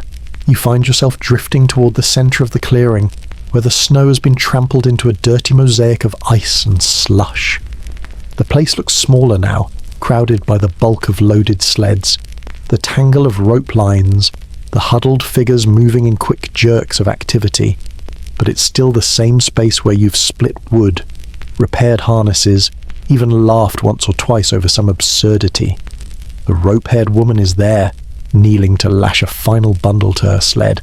She catches your eye and gestures you over. "Hold that steady," she says, nodding toward the upright spar at the sled's front. You brace it while she cinches the knot, her breath puffing in the short bursts. "Last time I tied this rope, it was to hang meat in the smokehouse," she says without looking up. "Feels different. Now." You glance toward the tree line. The pines stand dark against the pale sky, their tops swaying in a wind you can't yet feel. Somewhere beyond them lies the path that will take half the village away. The other half will watch from here, shrinking into the shape of what's left. A boy runs past, dragging a small sled behind him. On it, a bundle wrapped in a blanket bulges unevenly, something rattling inside. He grins when he sees you watching. "It's pans," he says. "Mama says no one's eating snow just because we're on the road." He skids to a stop near a group of men adjusting the harness on a pair of oxen. The animals snort clouds into the air, stamping against the cold. Near the meeting house, the elder moves slowly from group to group, saying little but resting a hand on each shoulder he passes. His presence works like a hinge, swinging people from task to task, anchoring them in the shared weight of the day. You wander toward the edge of the clearing where the snow lies less trampled. The air is sharper here, scented faintly with resin from the surrounding trees. This spot is where the woodpiles once stood high in summer, each stack squared and neat. Now the ground is bare but for a scattering of splinters, the snow around them stained faintly grey from the ash dumped here over months. You kneel, brush away a patch of snow until your fingers meet the frozen earth. It's hard, unyielding. But in your mind you see it in the softer seasons muddy with meltwater, dotted with the first green shoots that never quite made it to harvest. You remember a day here when the sun was warm enough that you loosened your collar, the smell of fresh-cut pine so thick it seemed to hang in your hair for days. A shout from the far side of the clearing pulls you back. Two men are arguing over the division of a stack of cured hides. One insists they were promised for trade on the road, the other swears they belong to the smokehouse for the winter. Their voices rise, the words losing shape in the cold air. Eventually, the elder steps between them, his thin frame somehow filling the space enough to still them. The hides are split, one man walking away with his share thrown over his shoulder, the other hauling his toward the meeting house without looking back. You pass the animal pens, mostly empty now, the survivors, 3 sheep, one goat stand huddled in the lee of the fence, their breath rising in pale ribbons. Someone has tied fresh charms to the posts' discs of oak carved with simple sunbursts. The cuts still raw and pale against the wood. They turn slightly in the breeze, catching the flat light. Back near the centre, the rope-haired woman straightens from her sled. "That's the last of it," she says, rubbing her palms together. "Feels strange to be ready before we have to be. Gives you time to look around," you say. She follows your gaze across the clearing. "I've been doing that all morning. Every corner looks different when you know you're seeing it for the last time. The thought sits heavy in your chest." You picture the clearing without the sleds, without the knots of people, just snow and the wind's long fingers combing through it. As the light begins to thin toward afternoon, someone starts a fire in the centre. Not for heat. Not really, it's too small for that, but as a marker. People drift toward it, some with bowls of thin stew, others with nothing in their hands. Conversations start and stop, looping back on themselves. No one talks about the road or the weather or the decision. They talk about small things, a broken strap mended with a twist of wire, the taste of the last batch of cider before the apples ran out, the day the oxen chewed through the fence and wandered into the green. At one point, the elder settles beside you, his knees creaking audibly as he lowers himself to the bench. "You've not decided yet," he says without inflection. You shake your head. He nods once, eyes on the fire. It's no crime to wait until your feet move on their own. The flames crackle, throwing up a few sparks that vanish almost instantly in the cold air.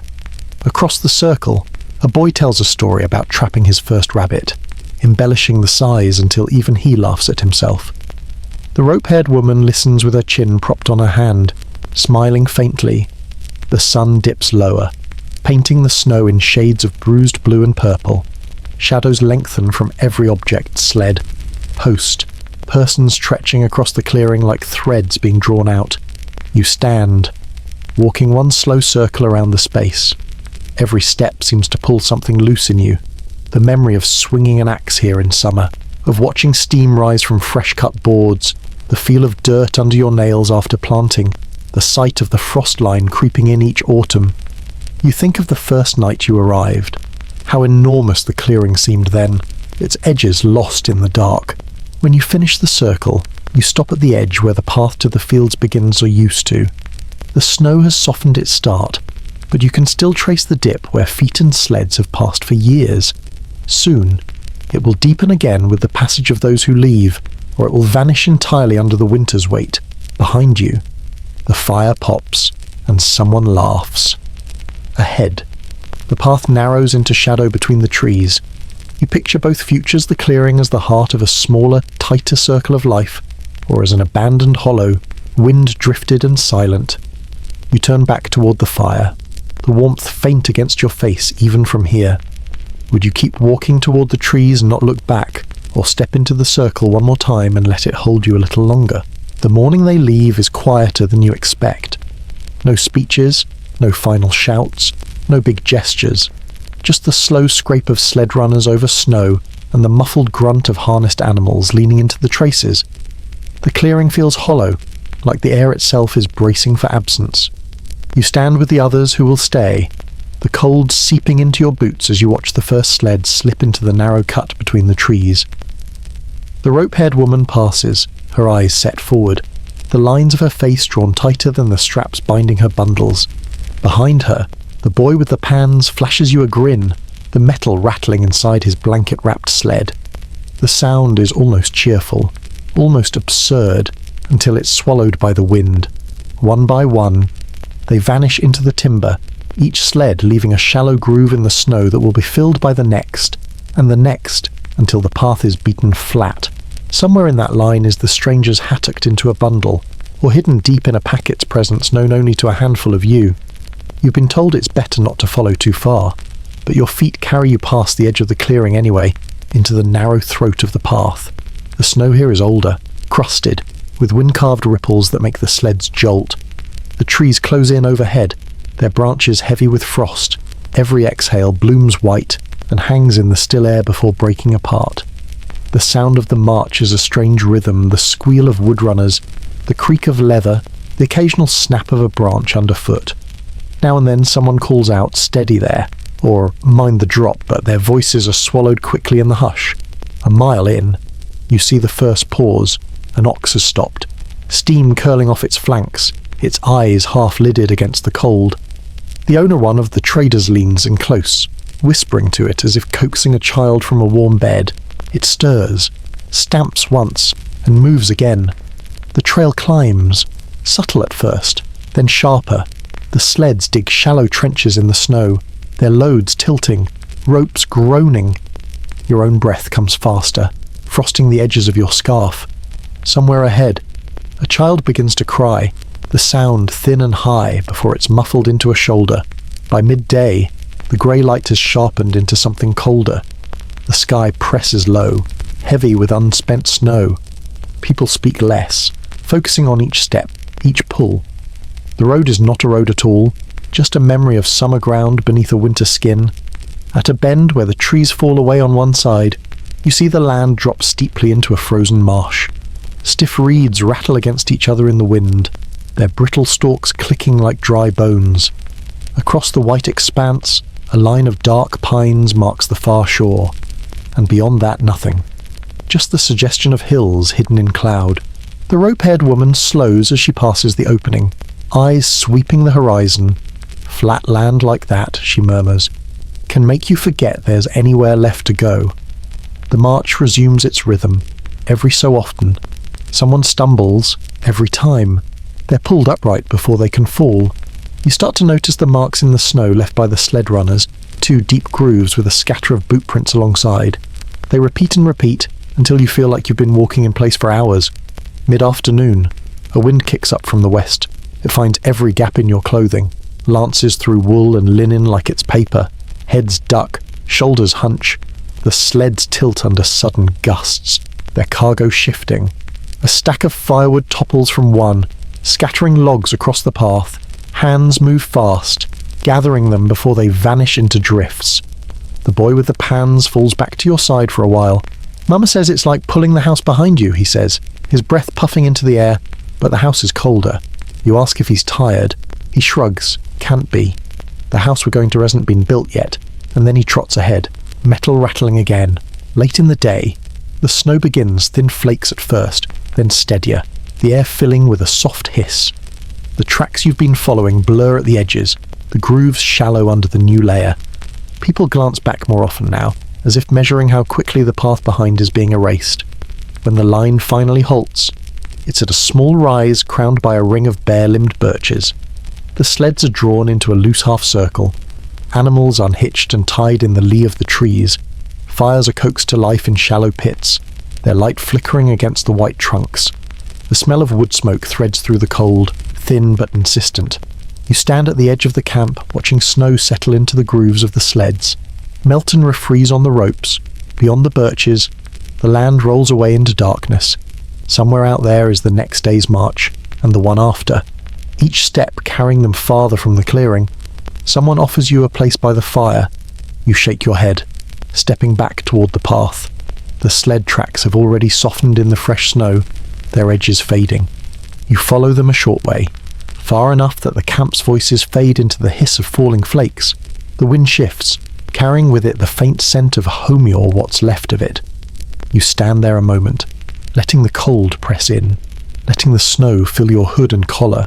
Then you turn, retracing your steps until the glow of the campfire rises again between the birches. When you finally sit, the warmth of the flames barely touches your skin, but the sound of them, the low, steady crackle, does something else entirely. It anchors you, reminds you that even in the long march away, there are pauses where you can still feel the shape of belonging.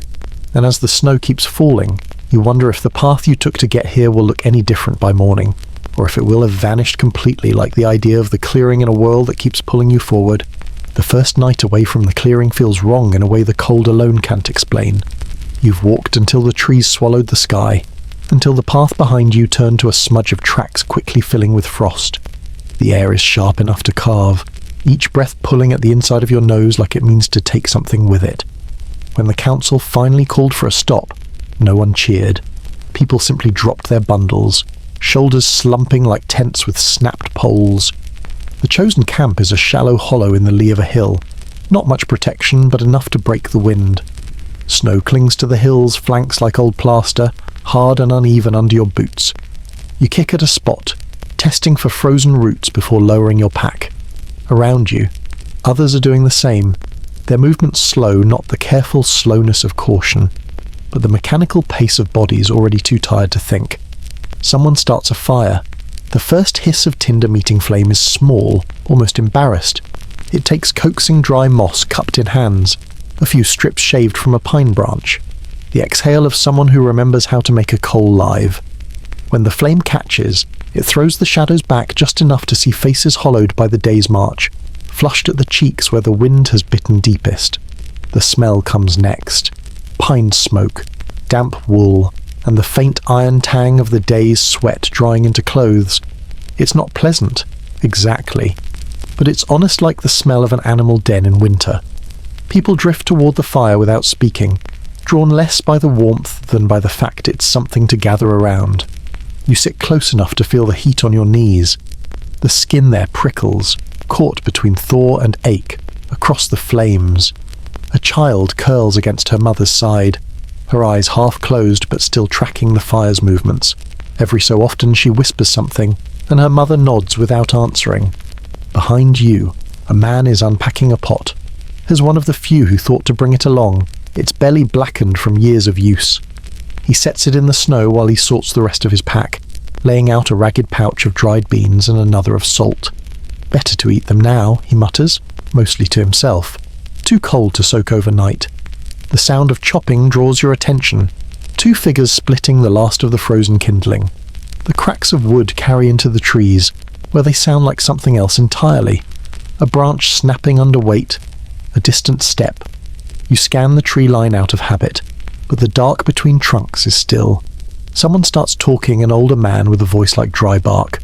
"Last time I went this far from home," he says. "We didn't stop until the river forked. No choice. Snow came down so fast the path was gone by morning. Slept standing up, holding the reins so the horses wouldn't wander." There are murmurs of disbelief, or maybe just acknowledgement. Hard to tell in this tired silence. He continues anyway. "Lost one man that night. Not to wolves, not to the cold. Just walked off into the dark. No one noticed until his rope went slack. Maybe he thought he saw something better out there." The fire pops, sending a spray of sparks upward. They vanish into the night before they can become stars. You pull your coat tighter and glance to your left. A figure sits a little apart from the group, their back against a pack, face hidden by the fire's glare. They're wearing a hat broad-brimmed, dark felt gone soft with age. Something about it catches at you. It's the shape, maybe.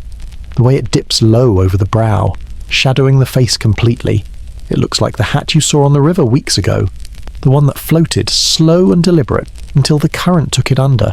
The figure tilts their head slightly, catching you in that slit of shadow between brim and collar. You think you see the corner of a mouth lift, but then someone steps between you, passing another armload of wood to the fire, and the moment is gone. You shake it off. A trick of the light, nothing more. The beans boil slowly, their smell filling the hollow, making your stomach twist with both hunger and reluctance. You know they'll be gritty, half soft and stubborn in the centre, but food is food. Bowls wooden, tin, a few carved from hornpaths from hand to hand. The warmth bleeds into your fingers even as the wind steals it from your back. By the time you've scraped the last of the beans from your bowl, the fire has burned down to a slow, steady glow. People start laying out their sleeping places, blankets doubled over, cloaks drawn tight. Some lie close to the fire, trusting the coals to last the night. Others drift to the edges, using the dark as another kind of blanket. You choose a spot midway between where you can still see the fire but feel the shadows pressing in. Your pack becomes a pillow, lumpy but familiar. As you settle, the snow under you shifts, letting in a trickle of cold that climbs your spine like an insect. You pull your coat tighter, listening. It's quiet at first. Just the slow, uneven breathing of those already asleep. The occasional snort from the ox tethered at the far side of camp. Then something else. A sound like a twig breaking. Then another. Not close yet. The kind of distance that makes you hope you imagined it.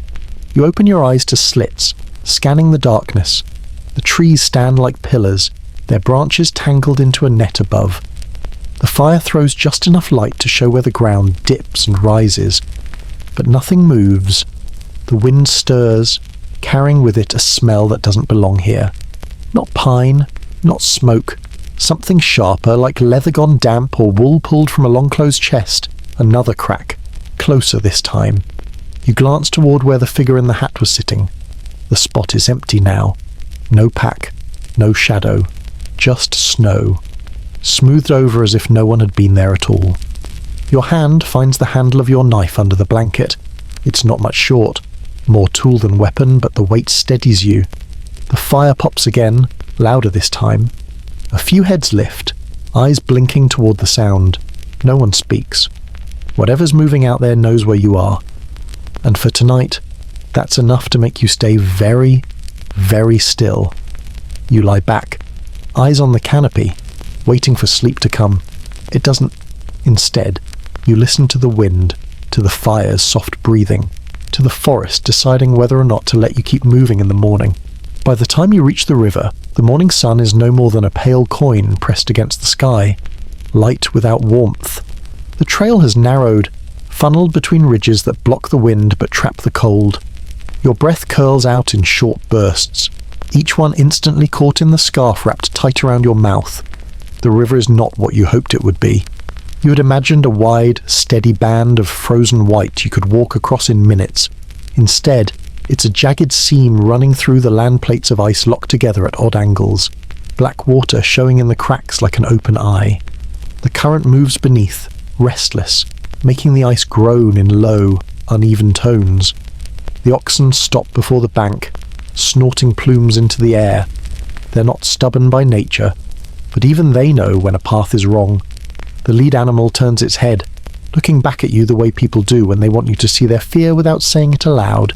Someone speaks behind you. It's thinner than it should be.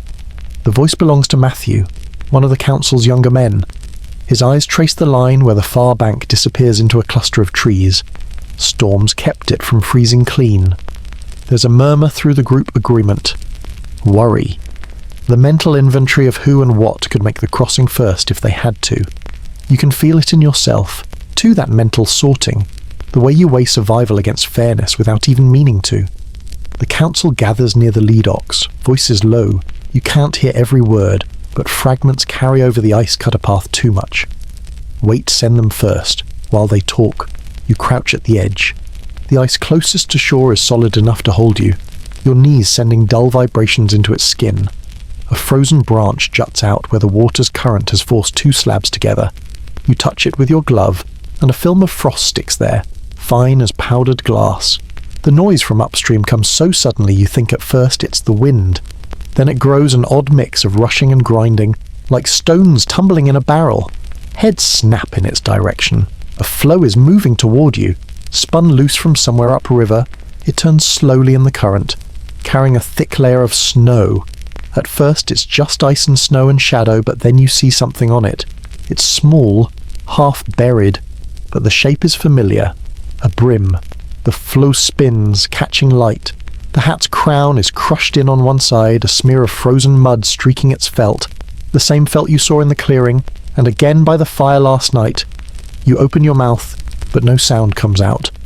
By the time you blink, the floe is caught on an eddy and slid toward the opposite bank, the hat bobbing once before disappearing under another sheet of ice. The council hasn't noticed, or maybe they have and are pretending not to. Either way, the decision is made cross here, now, before the cold deepens and the current grows worse. A man with arms like split timber Thomas steps forward with an axe. He swings into the nearest ridge of ice, breaking off shards to make a narrow channel. The sound is brutal in the stillness. Each strike a blow you can feel in your ribs. Planks are laid over the thinnest parts. Ropes stretch to give the animals and people something to grip. You watch the first ox step forward, its hoof testing the plank before committing. The wood bows but holds. You go in the third group. The air over the water smells sharp, metallic, as if the cold itself has a taste. Halfway across, the plank shifts under your weight, sliding an inch toward the black water. Your stomach drops with it. The rope in your hand is rough and icy, the fibres biting through your gloves. Someone behind you curses under their breath, the sound loud against the water's muttering. When your boots finally find the crunch of snow on the far bank, you don't realise you've been holding your breath until it tears out of you in a cloud. You turn, watching the last group cross. The ice groans again, a warning you can't unhear. The moment the final ox reaches shore, Thomas kicks the plank free. It floats a moment, then is taken under, vanishing as if it had never been there. People start moving again, but you linger a second longer. Downstream, the water flows fast between banks, carrying small ice fragments like letters no one will read. Somewhere in that current is a hat, turning in the dark. You shoulder your pack and follow the others. The path climbs quickly, winding into the shelter of pines. Behind you, the river keeps its voice low, as if promising to hold on to whatever it takes until spring. That night, the campfire is smaller, the group tighter. The air carries the smell of wet leather and melted snow. Someone tells a joke, but it falls flat, the laughter coming in polite shivers. You lie down with your back to the fire, eyes on the dark where the river must be. It's easy to imagine you can still hear it under the wind are slow, patient grinding, like teeth on bone. You sit close to the fire that night, so close the heat paints your face in slow waves, though the backs of your legs still feel the cold pressing in from the dark. The flames are small, careful. No one wants to burn more wood than they have to, but they move with a confidence the people don't have. Every flicker feels like it knows exactly how to rise, twist, and fall. Someone has propped a kettle at the edge of the coals, its lid rattling faintly as the water inside tries to remember what warmth feels like. The smell of it is clean in a way nothing else has been all day. Not food, not smoke, just heat itself, distilled into steam. Around you, the others settle in. Some peel off boots to dry them, holding stiff leather toward the glow. Others keep their hands out, not for the warmth, but to watch the shadows it casts on their skin, proof they are still here, still whole. The hat comes back to you, not the flow, not the river swallowing it, but the first time you saw it, turning lazily in grey water. You think about the head it once sat on, about the footsteps that left your camp and never returned. Were they walking towards safety, or simply away from you? The fire spits once, a sharp sound in the soft night. Sparks leap and vanish. You follow one with your eyes until it dies in mid-air, leaving nothing behind. No one talks about the river. No one talks about the empty places in the circle. But the absence is there, built into the rhythm of the night. People pause between sentences as if waiting for voices that don't answer anymore. You poke the coals with a stick, watching orange veins brighten in the black. The glow is the same as it was in the settlement's hearth. Same as the torches by the well. Same as the small cooking fires you've crouched beside every night since leaving. It is the one constant, the one thing that has crossed every threshold with you. The truth settles on you quietly. The fire is not here to keep the cold away. Not really. It's here to keep you together. Without it, the circle would break. People would drift into the dark one at a time, like sparks carried off by wind. Someone ladles hot water into a tin cup and passes it to you. The metal burns your fingers, but you keep hold. You sip, tasting nothing but heat, and feel it push out into your chest. You wonder if this is what the missing ones felt when they left, that first step into a different kind of warmth. The kind that doesn't depend on the same faces, the same walls. Beyond the firelight, the forest stands unmoving. The snow reflects just enough light to blur the line between earth and sky. You imagine the river out there somewhere, still grinding under its plates of ice, still holding its secrets. A wind slips through camp, light but cold enough to find the gaps in your coat. The fire leans in the gust, then straightens again, steady. You draw your knees up, resting your chin there, letting your eyes half close. The sound of the fire becomes the sound of breathing. The smell of smoke becomes the smell of home, whatever that means now. Someone begins humming, low and tuneless, a noise meant only for themselves, but it slides into the space between you all, becomes part of the warmth. You don't join in, but you don't pull away from it either. The stick in your hand breaks in two, the smaller piece falling into the coals. It catches quickly, light flaring up before settling back into the rhythm of the rest. You think of tomorrow's march, of the ice, of the unknown shape the path will take, and you think of the fire waiting to be lit again in whatever clearing you stop in next, pulling you back into the circle no matter where the circle stands. The cup is empty before you realize you've been drinking. You set it down, lean back, and let the heat on your face be the last thing you notice before sleep.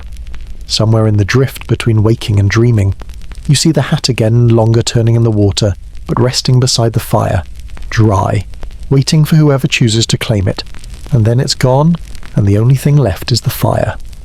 My friends, if you're still with me, I want to thank you, taking the time to join me on this journey. To step back into a world that often felt so alien to our own is something I truly appreciate. We've spent nearly 2 hours breathing the thick, piquery, smoky air of the Middle Ages, wincing at the thought of a rag dipped in vinegar, and perhaps, for just a moment, feeling a shared phantom itch. It's a lot to take in. It's a lot to sit with. And before we go our separate ways, I want us to take a moment to reflect on what this strange, sometimes disgusting, trip through history can teach us, because history, as I see it, isn't just a collection of dates and names. It's a mirror. It shows us where we've been, so we can better appreciate where we are. It's a lesson in gratitude, a study in resilience, and a reminder of the things that truly matter. Let's dig in, shall we, and find the humanity buried beneath all that dirt. The first and most obvious lesson from our time in the Middle Ages is a profound sense of gratitude for the simple things. We've become so accustomed to the comforts of our modern world that we often forget they are, in fact, luxuries. A hot shower, a flush toilet, a bar of soap that doesn't burn your skin, a bed that isn't teeming with mites. These aren't just conveniences. They are the fruits of centuries of innovation and struggle. Think back to the open door theory, the fear that warm water could open your pores and invite sickness. Imagine living in a world where the very act of trying to get clean was seen as a dangerous gamble. Now, think about your last shower. The steam, the soothing heat, the lather of the soap. It's not just a way to wash away the day's grime. It's an act of pure, unadulterated safety and comfort that our ancestors couldn't have imagined. Or consider the simple act of drinking a glass of water. Our medieval counterparts drank allanot for the taste, but because the water in the wells and rivers was often a swirling cocktail of disease, they had to choose between intoxication and illness. You and I simply turn on a tap. That tap, my friends, is a miracle. It's a silent, constant testament to the work of scientists, engineers, and public health officials who have given us a world where thirst is no longer a matter of life or death. So, the next time you get a cool drink of water, take a moment to be grateful. It's a quiet tribute to every person who chose ale just to make it to the next day. This gratitude extends to our homes, our clothes, and our food. We can buy bread without chewing through stone. We can change our clothes every day, not just every season. We can sleep in a bed that is exclusively ours, without sharing it with strangers or rats. These are not minor details. They are fundamental pillars of a life of dignity and ease.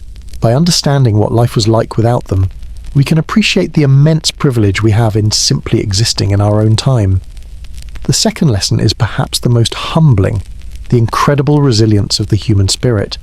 It's easy to look back at the Middle Ages and see only misery, but that's a superficial view. Beneath the filth and the fear, people still found ways to be human. They laughed, they loved, they created, and they endured. Remember the communal bathhouses before they were shut down? They were a lukewarm soup of sin.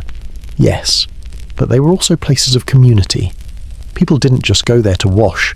They went to talk, to gossip, to eat, and to find a moment of warmth in a cold world.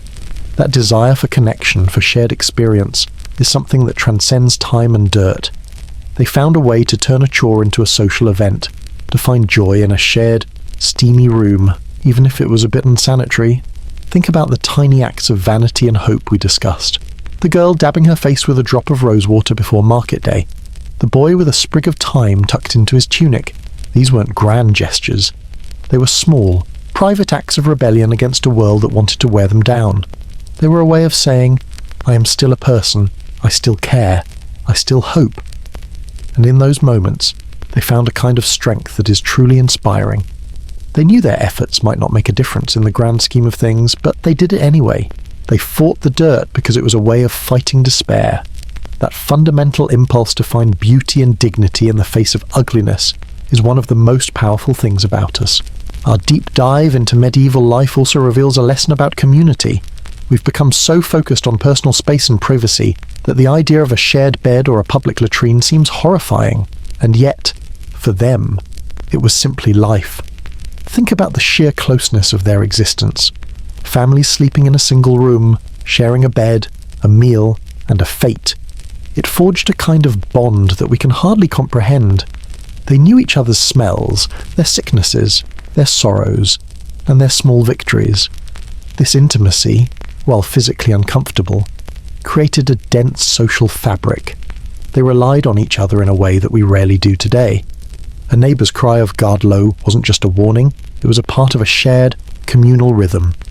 In our world, we can choose our social circles and create digital connections across continents. But in the Middle Ages, your community was your world. It was a net that caught you when you fell, and a constant presence that you couldn't escape. There's a powerful lesson in that, a reminder of the enduring human need for belonging. We may have more space and privacy, but we may also have lost a certain closeness that comes from facing hardship together. Finally, let's talk about perspective. We've used the word dirty repeatedly throughout this journey, but we must do so with the understanding that it's a modern judgment. To a person in the Middle Ages, clean wasn't a sterile, scent-free state. It was a matter of managing the chaos. Clean enough meant the smell wasn't overwhelming. It meant the rag wasn't dry. It meant you had a bar of soap, no matter how crude. They weren't ignorant. They were resourceful. They made the best of what they had, using vinegar, herbs, and ash to create a world that, while foreign to us, made perfect sense to them. They were trying, scraping, dabbing, hoping. The dirt was always winning, as we said. But the fact that they kept trying is the real story. This teaches us to be more empathetic, not just to the past, but to each other. It reminds us that our definitions of success, comfort, and cleanliness are not universal truths. They are products of our time, our technology, and our culture. By understanding the why behind their what, we can see them not as dirty, but as survivors, not as ignorant, but as innovative in their own way. It's a powerful lesson in historical humility, and a good reminder to reserve judgment. Thank you again, my friends, for travelling through the most awkward corners of history with me. It's an honour to have your company. Your time and attention mean the world, and I truly hope this journey has given you a new perspective on the small miracles of your everyday life. But our journey doesn't end here. The past is vast and filled with endless stories just waiting to be told. If you enjoyed this slow, wonderfully weird drift through medieval life, I would be honoured if you'd consider a few things. First, if you haven't already, please consider subscribing to the channel. It's the single best way to make sure you don't miss our next adventure.